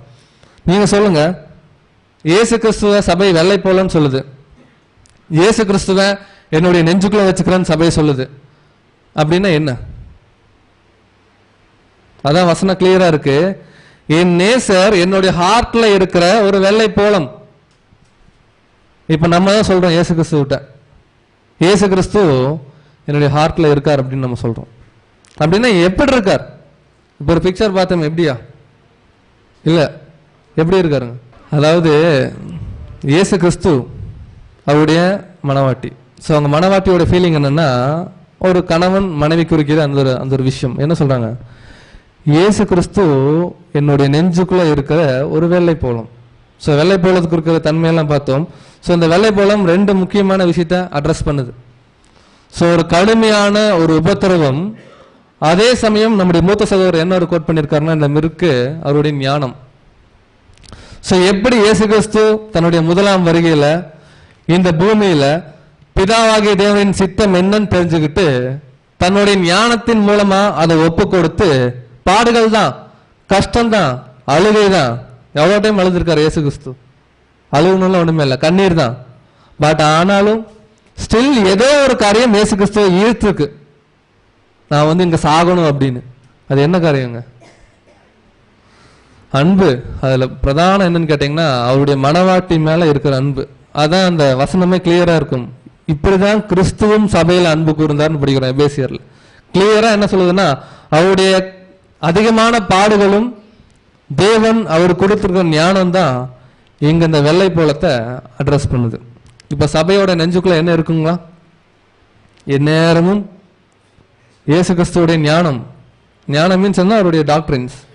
செகண்டரியா அவருடைய லாங் சஃபரிங், அவர் பட்ட பாடுகள் இருக்குங்களா நமக்குள்ள? ஏன்னா அங்கே சபைக்குள்ள இருக்கு. ஸோ நாம் சபைனா நமக்குள்ள இருக்கணும். பட் நமக்குள்ள பாடுகள் இருக்கும். இயேசு கிறிஸ்து அனுபவிச்ச பாடுகள் எப்போ தெரியுங்களா? ஒன்லி அந்த ஏப்ரல் மந்த்து அந்த 1 வீக்கு கிறிஸ்துவோட பந்தியில் இருக்கும்போது டெய்லியுமே அந்த ஒரு பேஷன் ஆஃப் கிரைஸ்ட்ல வர அந்த ஒரு ஃபீலிங் நமக்குள்ள இருந்துகிட்டே இருக்கும். ஸோ அவர் எவ்வளோ கஷ்டப்பட்டார், எவ்வளோ ரத்தம் சிந்தினார், நமக்காக தான் அவர் செத்தார், நம்ம ஏன் இன்னும் பாவம் பண்ணிட்டு இருக்கோம், திருந்தவே கூடாதா, திருந்தணுமே அப்படின்ற ஒரு குத்துதல் இருந்துகிட்டே இருக்கும் நம்ம மனசுக்குள்ள அந்த ஒரு பர்டிகுலர் சீசன்ல. பட் சபை என்ன தெரியுங்களா சொல்லுது? ஆல்வேஸ் அவர் அப்படிதான் எனக்குள்ளதான் இருக்கார். அவருடைய பாடுகளையும் அவர் கொடுக்கக்கூடிய டாக்டரின், அவருடைய நாலேஜ், அவருடைய ஞானம், அது ரெண்டும் என் மனசுக்குள்ள நிறைஞ்சிருக்கு. அந்த வெள்ளை போலத்தை அந்த காலத்துல சகோதரிகள் எப்படி யூஸ் பண்ணுவாங்களா? ஸோ ஒரு சென்ட் மாதிரி யூஸ் பண்ணிக்குவாங்க. தங்களுடைய சரீரம் முழுவதையும் அந்த வெள்ளை போலத்தை பூசிக்குவாங்களாம். அப்போ சபை அப்படியே ஸ்பிரிச்சுவலா கம்பேர் பண்ணுங்க. நம்ம தான் சபை, நம்ம சரீரம். நம்ம சரீரத்தில் ஒரு சென்ட் எதுக்கு அடிக்கிறோம்? நம்ம கிட்ட இருக்கிற துர்வாசனைகள்லாம் வரக்கூடாதுன்னு சொல்லிட்டு. விச் மீன்ஸ் என்னன்னா, நம்மளுடைய தவறான குணலட்சணங்கள், நம்ம பாவ சிந்தை, பாவமான கிரியைகள்லாம் தெரியாமல் இருக்கணும்னா எப்பவுமே இயேசு கிறிஸ்துவை எடுத்து நமக்குள்ள வச்சுக்கணும். ஸோ இதான் அந்த வசனம் சொல்லுது. ஸோ இந்த வெள்ளை போலம் என்னென்ன தன்மை உடையது அப்படிங்கிறது பாருங்க. இந்த வெள்ளை போலம் தான் சொல்லுது, பண்டில் ஆஃப் மிர் தான் இயேசு கிறிஸ்துன்னு சொல்லுது வசனம். ஸோ அது என்னென்ன குணலட்சணம்லாம் இருக்கு. முதல் ஒன்று, அந்த வெள்ளை போலம் சாதாரணமாக கிடைக்காது, ரொம்ப காஸ்ட்லி. செகண்ட் விஷயம், அது ஒரு பர்ஃப்யூமாக கூட யூஸ் பண்ணியிருக்காங்க அந்த காலத்தில் நிறைய பேர். Third one, preservative. அதாவது ஒரு பொருளை ஒரு தன்மையிலிருந்து கெட்டு போகாமல் இருக்கணும்னா அந்த பொருள் யூஸ் பண்ணி பாதுகாப்பாங்க. நாலாவது ஒரு காரியம், ஒரு விஷயத்தை சுத்திகரிக்கணும்னாலும் இந்த வெள்ளை போலம் தேவை. வசனம் இருக்கு, நம்ம பார்க்கலாம். அஞ்சாவது, ஒருத்தங்க ரொம்ப அழகாகணும்னாலும் இப்போ எப்படி நிறைய க்ரீம் போடுறாங்க, அந்த மாதிரி அந்த காலத்தில் வெள்ளை போலம் யூஸ் பண்ணியிருக்காங்க. ஒரு ஃபார்மில் யூஸ் பண்ணியிருக்காங்க. ஸோ ஒவ்வொன்றா பார்க்கலாம். அவருடைய அந்த தன்மை ரொம்ப காஸ்ட்லி. இயேசு கிறிஸ்து சபை சொல்லுது, அந்த காஸ்ட்லியான தன்மையை தான் நெஞ்சுக்குள்ள வச்சிருக்கேன் அப்படிங்குது சபை. அது என்னங்கிறத வாசிக்கலாம். ஆதியாகமம் 43ஆம் அதிகாரம் 11ஆம் வசனம். ஆதியாகமம் 43ஆம் அதிகாரம் 11ஆம் வசனம். அதற்கு அவர்கள், தகப்பனாகிய இஸ்ரவேல், அப்படியானால் ஒன்று செய்யுங்கள், இந்த தேசத்தின் உச்சிதமான வஸ்துக்களில் கொஞ்சம் பிசின் தைலமும். என்ன காரியம்னா, யாக்கோபு எகிப்துக்கு கொடுத்து விடக்கூடிய பொருட்கள். சோ இந்த தேசத்தில் உச்சிதமான வஸ்துக்களில் கொஞ்சம் பிசின் தைலமும், கொஞ்சம் தேனும், கந்த வர்க்கங்களும், வெள்ளை போலமும். சோ வெள்ளை போலமும் நீங்க எகிப்து கொடுத்து விடுங்கன்னு சொல்றாரு யாக்கோபு கிட்ட. சோ இந்த வெள்ளை போலம் ரொம்ப காஸ்ட்லின்னு தெரிஞ்சிருச்சு. இப்ப இந்த வெள்ளை போலம் தான் இயேசு கிறிஸ்துன்னு சொல்லுது சபை. நீங்க சொல்லுங்க, இயேசு கிறிஸ்து காஸ்ட்லியா? எவ்வளவு காஸ்ட்லி? இன்ஃபினிட்டி. இயேசு கிறிஸ்து எப்படின்னா அதை விட காஸ்ட்லின்னு சொல்லுது வசனம், வெள்ளை போலம். இப்ப இயேசு கிறிஸ்துவோட ஈடுபலி நம்ம ஹார்ட்குள்ள இருக்கு. நம்ம அந்த பலியை என்ன பண்ணுமா, உச்சிதமான ஒரு விஷயம், எல்லாத்தை விட பெருசு இதுதான் எனக்கு, இதை நான் என்னுடைய உள்ளத்துல இருந்து, அதான் கற்புள்ள கன்னிகை, எனக்குள்ள நான் பாதுகாத்துக்கணும் இயேசு கிறிஸ்துவ. எக்காரணத்துக்கு கொண்டு உலகத்துக்குள்ள போய் அவர் என்ன பண்ணக்கூடாது, என்கிட்ட இருந்து வெளியே எடுத்துடக்கூடாது அப்படிங்கிற ஒரு சிந்தை இருக்கணும். அதுதான் காஸ்ட்லி. காஸ்ட்லியே அப்படி இருக்கு அப்படின்றீங்களா? அடுத்தது அவர் ஒரு பர்ஃப்யூம். அவர் மீன்ஸ் என்னன்னு கேட்டீங்கன்னா, இயேசு கிறிஸ்துவோடைய அந்த தன்மை தான் வெள்ளை போலன்னு சொல்லுது. வெள்ளை போலத்தை பர்ஃப்யூம் மாதிரி யூஸ் பண்ணிட்டு இருந்திருக்காங்க அந்த காலத்துல. இங்க அப்போஸ்தலனாகிய பவுல் கொரிந்து சபைக்கு எழுதும்போது சூப்பரா சொல்றாரு இயேசு கிறிஸ்து பத்தி. வாசிக்கலாம். 2 கொரிந்தியர் 2:14-15. 2 கொரிந்தியர் 2ஆம் அதிகாரம் 14ஆம் வசனம் 15ஆம் வசனம். கிறிஸ்துவுக்குள் எப்பொழுதும் எங்களை வெற்றி சிறக்க பண்ணி எல்லா இடங்களிலேயும் எங்களை கொண்டு அவரை அறிகிற அறிவின் வாசனையை வெளிப்படுத்துகிற தேவனுக்கு ஸ்தோத்திரம். சோ இயேசு கிறிஸ்துவ பத்தின விஷயங்கள் எல்லாம் வெளிப்படுத்தி எங்க போனாலும் அவரை பத்தி தெரிஞ்சுக்கக்கூடிய அந்த ஒரு அறிவின் வாசனையை கொடுக்கிற தேவனுக்கு ஸ்தோத்திரம் அப்படிங்கிறார் பவுல். அது மாத்திரம் இல்ல, எதுக்கு அந்த அறிவின் வாசனையை கொடுக்கிறார் தேவன் அப்படின்னு சொல்றாரு. படிக்கலாம். ரட்சிக்கப்படுகிறவர்களுக்குள்ளேயும் கெட்டு போகிறவர்களுக்குள்ளேயும் நாங்கள் தேவனுக்கு கிறிஸ்துவின் நற்கந்தமாய் இருக்கிறோம். சோ இப்போ இயேசு கிறிஸ்து ஒரு பர்ஃப்யூம் மாதிரி வெள்ளை போலம், அவர் சுகந்த வாசனை வீசி பிதாவாகிய தேவனுக்கு மகிமைப்படுத்திட்டார். இப்ப வாசனை என்ன சொல்லுது, ஏன் இயேசு கிறிஸ்துவ நம்ம முன்னாடி வச்சிருக்காங்க? இப்போ காஸ்ட்லியான பொருள் நமக்குள்ள கொடுத்துட்டாரு, பத்திரமா வச்சுக்கோங்கன்னு சொல்லிட்டாரு. ஏன் வச்சுக்கணும் அப்படின்னு தேவன்கிட்ட கேட்டோம்னா, அது 2 குரூப்புக்கு, ரட்சிக்கப்படுகிறவர்களுக்கும் கெட்டு போகிறவர்களுக்கும் இருக்கக்கூடிய ஒரு பொருள், நற்கந்தமா இருக்கு. இப்ப நம்ம வெளியே போனா யாருடைய அந்த ஒரு வாசனை வீசணும்? சபை சொல்லுது, இயேசு கிறிஸ்துவ என்னுடைய ஹார்ட் இங்க வச்சுக்கிறேன், நெஞ்சுக்குள்ளையில வச்சுக்கிறேன் அப்படின்னு சொல்லுது. அப்ப நம்ம வெளியே போனோம்னா அந்த சுகந்த வாசனை இவர்கள் கிறிஸ்தவர்கள் அப்படிங்கிற ஒரு விஷயத்தை வெளிப்படுத்தணுமா? அப்படி இருந்தாங்கன்னா அவங்க சபை. ஸோ இப்போ நம்ம டெஸ்ட் பண்ணிக்கணும். அடுத்தது பாதுகாக்கக்கூடிய ஒரு தன்மை அந்த வெள்ளை போலத்துக்கு இருந்திருக்கு, ஒரு பொருளை கெட்டு போகாம. ஸோ வாசிக்கலாம். யோவான் 19ஆம் அதிகாரம் 39ஆம் வசனம். யோவான் 19ஆம் அதிகாரம் 39ஆம் வசனம். ஆரம்பத்திலே ஒரு ராத்திரியில் இயேசுவினிடத்தில் வந்திருந்த நிக்கோதேமு என்பவன் வெள்ளை போலமும் கரிய போலமும் கலந்து ஏறக்குறைய 100 ராத்தல் கொண்டு வந்தான். இயேசு கிறிஸ்துவுடைய அன்பான ஒரு சீஷன்னே சொல்லலாம், மறைமுகமான சீஷன். ஸோ அரிமத்தியா ஊரானாகிய யோசேப்புன்னு ஒருத்தர் இருக்காரு. அப்புறம் இவரு என்ன பண்றாருன்னா, இயேசு கிறிஸ்து இறந்த உடனே அவருடைய பாடியை பாதுகாக்கணும், அவருடைய பாடியில எந்த ஒரு விஷயம் இருந்துடக்கூடாது, எதுவுமே மீன்ஸ் வேற எதுவும் ஆயிடக்கூடாதுன்னு சொல்லிட்டு நிறைய விஷயங்களை கொண்டு வந்து அதை பாதுகாக்கிறார், அதை நறுமணப்படுத்த முயற்சி பண்றார். அதுல கொண்டு வந்த ஒரு முக்கியமான பொருள் தான் இந்த வெள்ளை போலம். இப்ப இந்த வெள்ளை போலத்துக்கு பாதுகாக்கிற ஒரு தன்மை இருக்கு. இப்ப இயேசு கிறிஸ்துவ எடுத்து நமக்குள்ள வச்சுட்டோம் அப்படின்னா நமக்கு என்ன தன்மை இருக்கணுங்க? இப்போ எந்த ஒரு சகோதரனும் கெட்டு போகாமல் நித்திய ஜீவனை அடையணும் அப்படிங்கிற ஒரு தன்மை, ஒரு சிந்தை, ஒரு விஷயம் நம்ம இருந்துச்சுன்னா அடுத்து என்ன ஆகும்? வாயில வெளியே வரும். சோ இந்த வசனம் என்ன சொல்லுதுன்னா, யாரையும் கெட்டு போகாம பாதுகாக்குங்குது வெள்ளை போலம். அதுதான் கிறிஸ்து, அவருடைய தன்மை, அவருடைய குணலட்சணம் அப்படிங்குது. அப்ப அவரை உள்ள வச்சிருக்க நம்ம எப்படி இருக்கணுங்க? சோ எந்த ஒரு சகோதரனும் எந்த ஒரு சகோதரியும் விழுந்து போகக்கூடாது, அவங்க கிறிஸ்துவுக்குள்ள பாதுகாக்கப்படணும் அப்படிங்கிறதுல நம்ம ரொம்ப கேர்ஃபுல்லா இருக்கணும், நம்மளும் கேர்ஃபுல்லா இருக்கணும், அவங்களையும் இந்த ஒரு விஷயத்துக்குள்ள வச்சுக்கணும் அப்படிங்கிற ஒரு அன்பு. வசனம்லாம் யோவான்ல படிக்கிறோம் இல்லைங்களா? நமக்குள்ள ஜீவன் நிலைத்திருக்கணும்னாவே நம்முடைய சகோதர அன்புல நம்ம நிலைத்திருக்கணும், யோவான்ல படிக்கிறோம். அப்பதான் நமக்குள்ள ஜீவன் இருக்குன்ட்டு. இது 3rd. அடுத்தது படிக்கலாம். இன்னொரு தன்மை, பியூரிஃபிகேஷன், சுத்தம் பண்ணக்கூடிய ஒரு விஷயம். ஸோ இதுக்கு வசனம் டைரக்டா இல்லை. என்ன ஒரு காரியம் சொல்றாங்கன்னா, இப்ப கூட இந்தியன் கல்ச்சர்ல எல்லாம் இருக்கு, ஒரு வரக்கூடாத ஒரு நோய் வந்துருச்சுன்னு வச்சுக்கோங்களேன், ஒரு சில என்ன சொல்றது காய்கறிகளா, வெங்காயம் இதெல்லாம் கழுத்துல கட்டி விடுவாங்க, பார்த்துருக்கீங்களா? எது கட்டி விடுறாங்க? ஸோ என்ன காரியம்னா, அதுக்குள்ள இருக்கக்கூடிய ஒரு தன்மை நமக்குள்ள இருக்கிற அந்த பாக்டீரியாவை நம்ம சுவாசிக்கும் போதும் போயிட்டு வரும்போதும் நம்மளை பாதுகாக்கும், நம்மளை பியூரிஃபிகேஷன் படுத்தணும். ஸோ இந்த வெள்ளை போலத்தை கூட அந்த காலத்தில் எதுக்கு யூஸ் பண்ணியிருக்காங்கன்னா, ஏதோ இங்கே போட்டிருக்கு பாருங்க, பிளேக் அப்படிங்கிற ஒரு நோய் வரும்போது ஒரு பல்கா அந்த ஒரு வெள்ளை போலத்தை எடுத்து கழுத்தில் கட்டி விட்டுருவாங்களாம். ஸோ அதை நம்ம ஸ்மெல் பண்ணும்போதும் அது நம்ம பாடியோட நம்மளுடைய கழுத்து கீழே இருக்கும்போதும் நம்மளை எந்த ஒரு நோய் நொடி இல்லாமல் பாதுகாக்கும் அப்படின்னு சொல்லியிருக்காங்க ஹிஸ்ட்ரியில். அப்போ அப்படியே இயேசு கிறிஸ்துக்கு பொருத்தி பாருங்க, இயேசு கிறிஸ்து நம்ம கூட இருந்தார் அப்படின்னா நமக்கு ஏதாவது வருமா? நோய் ஏதாவது வருமா? பிரதர் எங்களுக்கு சுகர் இருக்கே அப்படி சொல்லக்கூடாது.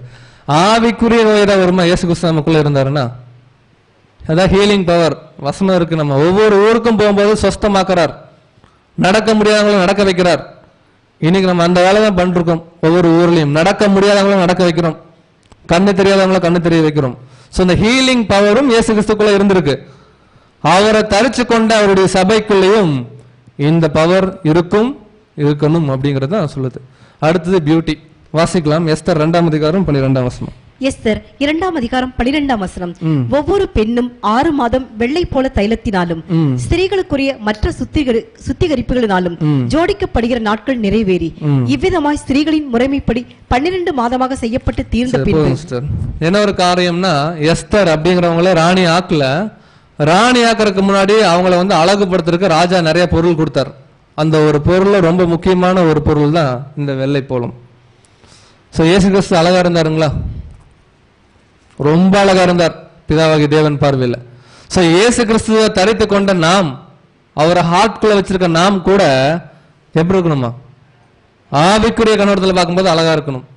இது லிட்டரலாவே எஸ்தருக்கு பொறுத்தலாம். நம்ம எஸ்தரை கொண்டு சபைன்னு நம்ம பார்த்துருக்கோம். சோ ஒவ்வொரு காரியமும் அந்த வெள்ளை போலத்துல 5 படிச்சோம், 5 இயேசு கிறிஸ்துக்குள்ள இருந்திருக்கு. அதுதான் சபை சொல்லுது, அந்த வெள்ளை போலத்தை என்னுடைய ஹார்ட்குள்ள நான் வச்சுக்கிறேன். இப்போ சபை சொல்லுதான், இயேசு கிறிஸ்து எனக்கு ஒரு பண்டல் ஆஃப் மிரர், அதாவது நிறைய ஒரு வெள்ளை போலத்தை என்னுடைய ஹார்ட் கிட்ட வச்ச மாதிரி அவர் இருக்கார் அப்படின்னு சபை சொல்லுது. இப்ப நாம் தான் சபைனா இயேசு கிறிஸ்து கிட்ட இருந்த பியூரிபிகேஷன், அந்த ஒரு குணமாக்கும் தன்மை, மற்றவங்களை பாதுகாக்கிற ஒரு தன்மை, அழகு, ஸ்பிரிச்சுவலா, இந்த தன்மை எல்லாம் இப்போ உள்ள வச்சிருக்கிற நமக்கும் இருக்கணும். ஸோ இதுல இன்னொரு ஒரு சின்ன ஒரு கருகலான ஒரு இன்ஃபர்மேஷன் கொடுக்குறோம். ஹார்ட் அப்படிங்கிறது எப்படி கொடுத்துருக்காங்கன்னா, ஒரு சீட் ஆஃப் அஃபெக்ஷன். ஒருத்தங்க மேல அழகா, அதாவது அன்பா இருக்கிறேன் அப்படிங்கறத அடையாளப்படுத்துற ஒரு வார்த்தை தான் இருதயம். ஸோ இப்ப சபை சொல்லுது, இயேசு கிறிஸ்துவ 100% நேசிக்குது அப்படிங்கறத என்ன வார்த்தை யூஸ் பண்ண தெரியுங்களா? என்னுடைய ஹார்ட் அப்படின்னு சொல்லுது. அது மாத்திரம் இல்ல, சபைக்கு இருக்கக்கூடிய அந்த 2 ஹார்ட், அந்த ஒரு 2 நெஞ்சு பகுதிகள் கூட எதை அடையாளப்படுத்துறாங்கன்னா, 2 விதமான லவ் இயேசு கிறிஸ்து மேல சபை வச்சிருக்கு. ஸோ அந்த 2 தான் இங்க போட்டிருக்கோம். ஃபர்ஸ்ட் ஒன் தன்னைத்தான் வெறுத்தல். ஏன்னா இது கொஞ்சம் டீட்டெயிலா சொல்லலாம், பட் அது இங்க நின்று இப்போ சொல்ல முடியாது. ஸோ 2 வகையான அன்பை சபை வெளிப்படுத்துது. ஒன்று தன்னைத்தான் வெறுத்து தன்னுடைய ஒட்டுமொத்த சரீரத்தையும் மற்றவர்களுக்காக தியாகம் பண்ற ஒரு தன்மை. ஸோ படிக்கலாம். கொரிந்தியர் 1 கொரிந்தியர் 13ஆம் அதிகாரம் 4-5 வசனம். 1 கொரிந்தியர் 13ஆம் அதிகாரம் 4ஆம் வசனம் 5ஆம் வசனம். அன்பு நீடிய சாந்தமும் தயவும் உள்ளது. அன்புக்கு பொறாமை இல்லை. அன்பு தன்னை புகழாது, இருமாப்பாய் இராது, அயோக்கியமானதை செய்யாது, தற்பொழிவை நாடாது, சினமடையாது, தீங்கு நினையாது. சோ இயேசு கிறிஸ்து எதுக்கு நடுவுல தான் வாசம் பண்ணுவார் தெரியுங்களா? 2 வகையான அன்பு சபை காமிக்கணும், 2 வகையான கேரக்டர். இந்த 2 கேரக்டர் சபைக்குள்ள இருந்தாதான் அதற்கு நடுவுல இயேசு கிறிஸ்து வாசம் பண்ணுவார். முதல் விஷயம் தன்னைத்தான் வெறுத்தல், செல்ஃப் டினைல். சோ தன்னை ஒரு பொருட்டா எண்ணாம தன்னுடைய ஒட்டுமொத்த சரீரத்தையும் மற்றவங்களுக்காக தியாகம் பண்ற ஒரு தன்மை, அதுதான் வெளிப்படுத்துறாங்க. இதை பண்ணணும்.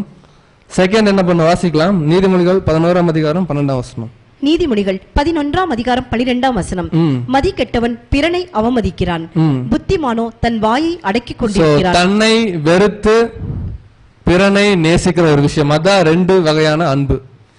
இப்போ சபை சொல்லுதான் என்ன ஒரு வார்த்தைனா, இயேசு கிறிஸ்துவோடைய ஃபெல்லோஷிப், அவருடைய பிரசன்ஸ் மாத்திரம் எனக்குள்ள என்னுடைய ஹார்ட்குள்ள இருந்துச்சுன்னா, அது கிறிஸ்து சொல்லிட்டார் கண்டிஷன். 2 ஆஸ்பெக்ட் இருக்கு லவ்ல. ஒன்னு உன்னை நீ முற்றிலும் வெறுக்கணும், இன்னொன்னு மற்றவரை நேசிக்கணும். அதான் சொல்லுது, புத்திமானோ தன் வாயை அடக்கிக் கொள்றான். எல்லாரும் ஒருத்தர் இழிவா பேசுறாங்கன்னு வச்சுக்கோங்களேன், அங்க இயேசு கிறிஸ்துக்கு பிரியமான ஒரு பிள்ளை இருந்தாருன்னா தன் வாயை பொத்திக் கொள்வார். சோ நம்ம எப்பாவது நம்முடைய வார்த்தைகளை மீறுறோம் அப்படின்னா நம்ம புரிஞ்சுக்கலாம், அந்த இடத்துல இயேசு கிறிஸ்து நம்மளை வெறுக்கிறார். சோ புத்திமான் என்ன பண்ணுவாங்களா, தன்னுடைய வாயை மூடிக்கொள்வான்னு சொல்லி பார்க்கிறோம். யோபு அதான் பண்ணாருங்க. கடைசியா எல்லாம் ட்ரை பண்ணி பார்த்தார், நல்லாவும் வாழ்ந்தும் பார்த்தார். கடைசியா ஒரே விஷயம், என்னால முடியாது, நீங்க பாத்துக்குங்கன்னு சொன்னாரு, கிளியர் பண்ணிட்டாரு தேவன். சோ இந்த ஒரு காரியம் சபை சொல்லுதான் இயேசு கிறிஸ்துடைய பிரசன்ஸ். சோ சபை என்ன சொல்லுதா, நீங்க எனக்குள்ள இருந்தா போதும், எனக்கு எதுவுமே வேணாம். இந்த உலக பிரகாரமான வாழ்க்கை, உலக பிரகாரமான இச்சை, மாம்சம் எதுவுமே வேணாம், நீங்க மாத்திரம் எனக்கு போதும், நீங்க வந்து எனக்குள்ள இருங்க. அதான் சொல்லுது, அவருடைய பிரசன்ஸும் அவருடைய ஃபெல்லோஷிப்பும் மாத்திரம் எனக்கு இருக்கணும். அதான் சொல்லுது, சபை சொல்லுது, என் நேசர் என்னுடைய ஸ்தனங்களின் நடுவே வாசம் பண்ணும் அந்த ஒரு வெள்ளை போல செண்டு. ஸோ நேசர் வாசம் பண்றார், வாசம் பண்ணிட்டு தான் இருக்கார். பட் அவர் எப்படி இருந்தா வாசம் பண்ணுவார்னா, ஃபர்ஸ்ட் நம்மளை வெறுக்கணும் இல்லைங்களா? ஒருத்தர் நம்மளை பிடிக்கணும்னாவே என்ன பண்ணணும்? நம்ம அப்பாவுக்கு நம்மளை பிடிக்கணும்னா அப்பா சொல்றதை கேட்டா பிடிக்கும். இப்ப நம்ம சபை சொல்லுது கிறிஸ்துவ எனக்கு வேணும்னு கேக்குது சபை. அப்ப கிறிஸ்துவுக்கு பிடிச்ச மாதிரி இருந்தா தானே அவர் வருவாரு நம்ம கூட வாசம் பண்ண. அதுல ஒரு விஷயம் தன்னை வெறுக்கிறது, இன்னொரு விஷயம் பிறரை நேசிக்கிறது. இந்த ரெண்டு வகையான அன்புக்கு நடுவுல தான் இயேசு கிறிஸ்து வந்து வாசம் பண்றார். சோ இது ஒரு விஷயம். அடுத்தது உன்னத பாட்டு 1ஆம் அதிகாரம் 13ஆம் வசனம். உன்னத பாட்டு 1ஆம் அதிகாரம் 13ஆம் வசனம். என் நேசர் எனக்கு என் ஸ்தனங்களின் நடுவில் தங்கும் வெள்ளை போல செண்டு. அதுல கீழே வந்து பாத்தீங்கன்னா, இங்க இங்கிலீஷ்ல வந்து பாத்தீங்கன்னா which lies all night between அப்படின்னு சொல்லி போட்டிருக்கு. ஸோ இரவு பகுதி அப்படின்னு போட்டிருக்கு. இதை கூட எப்படி எடுத்துக்கலாம்னா, இயேசு கிறிஸ்து இப்போ ஏறக்குறைய விடிகிற கண்டிஷன்ல இருக்கிறோம். ஆல் ஓவர் த நைட் அப்படிங்கிறது அந்த ஒரு இருண்ட காலப்பகுதியில் சபை கம்ப்ளீட் ஆகிற வரைக்கும் கிறிஸ்துவோடைய பிரசன்ஸ் எனக்கு கூட இருக்கணும் அப்படின்னு சபை வந்து ஃபீல் பண்ணுவாங்களாம். அதான் சொல்லுது, என் நேசர். நேசர்னா என்னங்க?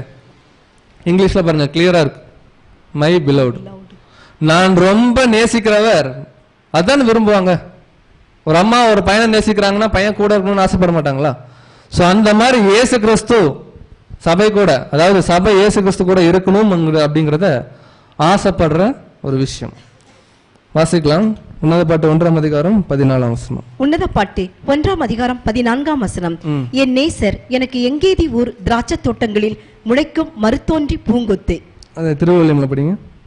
என் காதலர் எனக்கு மருத்தோன்றி மலர்கொத்து, எங்கேதி தோட்டங்களில் உள்ள மருத்தோன்றி. ஸோ பாருங்க, ஒரு சில டைம் படிக்கும்போது அந்த வார்த்தைகள் வந்து ரொம்ப காமெடியா கூட இருக்கும். பட் ஆனா அது ஒரு ஃபீலிங் தான் இல்லைங்களா? சபை வந்து இயேசு கிறிஸ்துவை தொடர்ந்து புகழ்ந்துட்டே இருக்கு. இயேசு கிறிஸ்துவும் சபையை தொடர்ந்து புகழ்ந்துட்டே இருக்கார். அப்படின்னா அவங்க ரெண்டு பேருக்கும் மற்றவங்க பத்தின எண்ணமே இல்லை. மற்றவங்க என்னமோ பேசிட்டு போகட்டும், என்னமோ பண்ணிட்டு போகட்டும். கிறிஸ்துவுக்கு சபை, சபைக்கு கிறிஸ்து. ஃபர்ஸ்டே புகழ்ந்துட்டாரு, சபை வந்து புகழ்ந்துட்டாங்க கிறிஸ்துவை. மறுபடியும் புகழ ஆரம்பிக்கிறாங்க. என்ன சொல்றாங்கன்னா, என் நேசர், இங்கிலீஷ்ல மை பிலவ்ட். என்கேதி அப்படிங்கிற ஊர்ல இருக்கக்கூடிய ஒரு தோட்டம், கீழே திராட்சை தோட்டம் இல்லை, அதுக்கு நடுவுல இருக்கிற ஒரு பூங்கொத்து இல்லைங்களா? அதிகமா உலகத்துல வர்ணிக்கிறது எல்லாமே பூங்கொத்து இப்படிதான் வர்ணிப்பாங்க, இல்லைன்னா ஒரு அனிமலோட கம்பேர் பண்ணுவாங்க. ஸோ இங்க சபை அடுத்த கிறிஸ்துவ பத்தி என்ன சொல்லுதான், ஒரு பூச்செண்டு, ஒரு பூங்கொத்து மாதிரி இருக்காங்க. ஸோ இந்த என்கேதி ஊர் இருக்கக்கூடிய ஒரு ஃப்ளவரோட பேர் தான் இங்கிலீஷ்ல போட்டிருக்கு, ஹென்னா அப்படிங்கிற ஒரு மலர் வகை. ஸோ இந்த ஹென்னா அப்படிங்கிற மலர் வகை பாருங்க இப்படி இருக்கு. ஸோ சபை சொல்லுதான், என்னுடைய ஆண்டவராகிய இயேசு கிறிஸ்து எனக்கு ஒரு ஹென்னா அப்படிங்கிற ஒரு மலர் கொத்தா இருக்கார் அப்படின்னு சொல்லுது. இந்த ஹென்னா அப்படிங்கிற மலர் கொத்து என்ன சொல்றாங்கன்னா, நல்லா டார்க் கலர் கிரீன் லீஃப் இருக்கும், எல்லா செடிக்கும் இருக்கு. அதே போல பூவோட கலர் கூட வந்து பாத்தீங்கன்னா ஒயிட் வித் லைட் எல்லோ ஷேடோட இருக்கும் அப்படின்றாங்க. பாருங்க இந்த மாதிரி இருக்கும். இதுதான் என்கேரி அப்படிங்கிற ஒரு ஊர். தாவீது கூட இங்க டிராவல் பண்ணி போயிருக்காரு, நம்ம படிச்சிருக்கோம், ஜூதேய பக்தியில் இருக்கு. ஸோ இந்த மாதிரியான ஒரு பூ. ஸோ இப்போ சபை நம்ம சொல்றோம் இயேசு கிறிஸ்து பார்த்து, நீங்க என்கேதி பக்கத்தில் இருக்கிற ஒரு தோட்டத்துக்கு நடுவில் இருக்கிற இந்த ஒரு ஹென்னா மலர் மாதிரி இருக்கீங்க அப்படின்னு சொல்லுது. ஃபர்ஸ்ட் என்ன சொல்லுச்சு, என் மனசுக்குள்ள இருக்கிற வெள்ளை போலம். அது வெளியா இருக்கா தெரியுமா? சபைக்குள்ள கிறிஸ்து இருக்கார். இப்ப நமக்குள்ள கிறிஸ்து இருக்காருன்னு வச்சுக்கோங்க, வெளியே தெரியுமா? நல்லா சொல்லுங்க, யோசிச்சு சொல்லுங்க. தெரியும், பட் கொஞ்சம் மறைமுகமா இருக்கும். ஏன்னா நாம் நடக்கக்கூடிய நடக்கைகள் தான் தெரியும்.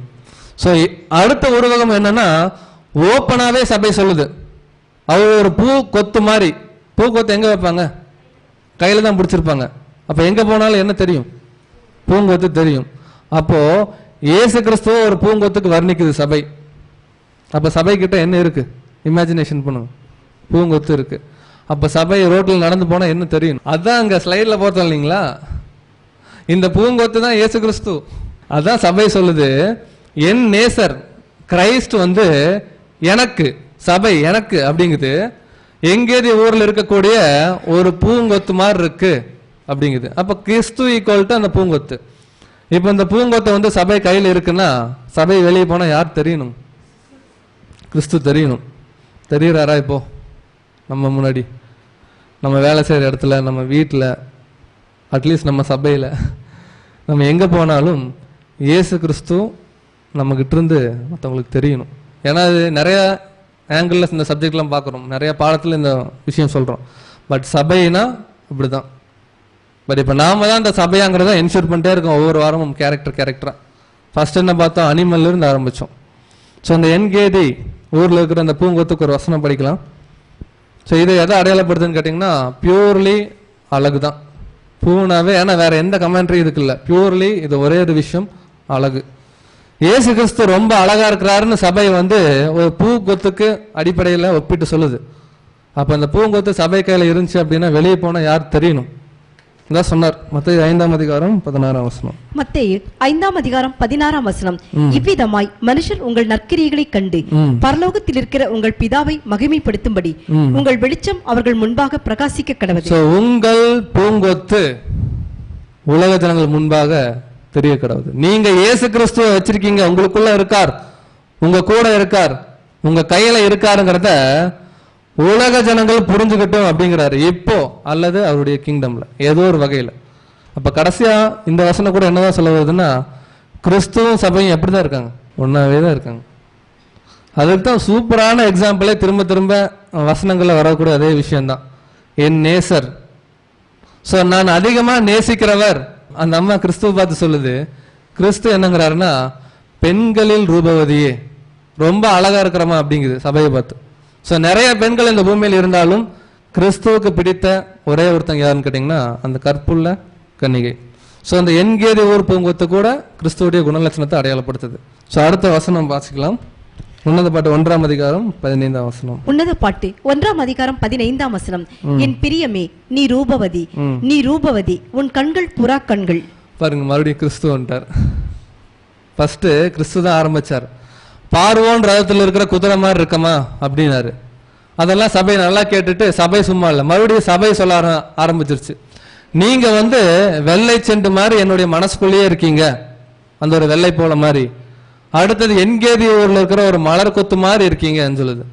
மறுபடியும் கிறிஸ்து ஆரம்பிச்சிட்டாரு. இல்ல இல்ல, இப்ப நான் பாட்டு பாடுறேன் உன்னை குறிச்சுன்னு சொல்லிட்டு, என் பிரியமே நீ ரூபவதி, நீ ரூபவதி, உன் கண்கள் புறா கண்கள். ஒரு வர்ணனை கொடுக்கிறாரு இயேசு கிறிஸ்து. இந்த மாதிரி வர்ணனை நம்ம கொடுக்கிறாரு. நம்ம எவ்வளவு பெரிய பாக்கியவான்கள் இல்லைங்களா? உலக பிரகாரமா இல்ல, பரலோகத்தில் இருக்கிற பிதா, அவருடைய ஒரே பேரான குமாரன் நம்மளை பார்த்து சொல்லக்கூடிய உண்மையான வார்த்தைகள். ஸோ அது இங்கிலீஷ்ல பாருங்க, ரொம்ப அருமையா இருக்கும். How beautiful you are. சொல்லும் போது நம்மளை பத்தி இமேஜின் பண்ணிக்கங்க. இயேசு கிறிஸ்து சொல்றார், மறுபடியும் படிக்கலாம். How beautiful you are. So எவ்வளவு அழகா இருக்க நீ, my darling. my darling. How beautiful you are. எவ்வளவு அழகா இருக்க நீ. ஒரு வார்த்தையை 2 டைம் இயேசு கிறிஸ்து சொல்றாருன்னா என்ன அர்த்தம்? மெய்யாகவே மெய்யாகவே அப்படின்னாருன்னா கன்ஃபார்ம் பண்றார். இப்ப நமக்கு ஒரு பெரிய பிளஸிங் பாருங்க. ரொம்ப அழகா இருக்க என்னுடைய ரூபவதியே, நான் மறுபடியும் சொல்றேன் நீ ரொம்ப அழகா இருக்க. ஸோ நம்மளை பார்த்து இயேசு கிறிஸ்து வந்து தன்னுடைய ஃபீலிங்கை வந்து அப்படி வெளிப்படுத்துறார். அடுத்தது, your eyes are like doves. அதே திருவிழியம் படிங்க, ஒன்னும் சூப்பரா. என்னை உன் அழகு. ஸோ என்ன உன் அழகு. கிறிஸ்து நம்மளை பார்த்து சொல்லக்கூடிய ஒரு வார்த்தை, என் அன்பே. ஸோ என் அன்பே, என்னை உன் அழகு. ஸோ எவ்வளவு உன் அழகு. உன் கண்கள் வெண்புறாக்கள். ஸோ உன்னுடைய கண்கள் எப்படி இருக்குங்களா? புறா கண்கள். ஸோ இதனுடைய விளக்கம் தொடர்ந்து வரக்கூடிய ஒரு சில வசனங்களை நம்ம என்ன பண்ணலாம்னா தொடர்ந்து இதோட ஸ்டடியில் அடுத்த வாரத்துலேருந்து பார்க்கலாம். சரி, இந்த வாரம் பார்த்தது மட்டும் ஷார்ட்டாக சொல்ல முடியுங்களா? என்ன பார்த்தோம்? எப்படி ஆரம்பிச்சாருன்னா, பார்வோனுடைய குதிரை மாதிரி இருக்கனாரு. அது என்ன காசு கொடுத்து சாலமன் வாங்கினாரோ அந்த மாதிரிலாம் கிறிஸ்து வாங்கல. தன்னுடைய சொந்த ரத்தத்தை சிந்தி நம்மளை வாங்கியிருக்கார். ஸோ அந்த குதிரைக்கு என்னென்ன நேச்சர்லாம் இருக்கு. கமாண்ட் கொடுத்தா ஒபே பண்ணும், ரொம்ப காஸ்ட்லி. தன்னை யார் ரூல் பண்றாங்க அப்படிங்கறத அண்டர்ஸ்டாண்ட் பண்ணிட்டு ஒரு போர்க்குள்ளேயே போனாலும் தடுமாறாது, செத்தாலும் பரவாயில்ல அப்படின்னு போய் போராடும். ஸோ நம்ம வந்துட்டோம், நம்மளை வாங்கிட்டார் இயேசு கிறிஸ்து. இப்போ போர்க்காலத்தில் தான் இருக்கும் உலகம் அப்படிங்கிற இடம்.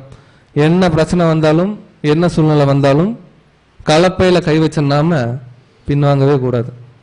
செகண்ட் சொன்னார், உனக்கு நான் அது கொடுக்குறேன் இது கொடுக்குறேன், உன் கண்ணம் அழகா இருக்கு அப்படியெல்லாம் வர்ணிச்சுட்டு கடைசியா எப்படி வந்து முடிச்சாருன்னு கேட்டிங்கன்னா, நீ ரொம்ப அழகா இருக்க, உன் கண்கள் புறாவோட கண்ணு மாதிரி இருக்கு அப்படிங்கிறார். ஸோ அந்த புறாவுடைய கண்கள்லாம் என்ன, நம்ம எப்படி இயேசு கிறிஸ்துவோட பார்வையில ரொம்ப அழகா இருக்கும் அப்படிங்கிறத நம்ம தொடர்ந்து அடுத்த வாரம் பார்க்கலாம். தேவன் தாமே இந்த ஒரு காரியங்களை ஆசீர்வதிப்பார்கள்.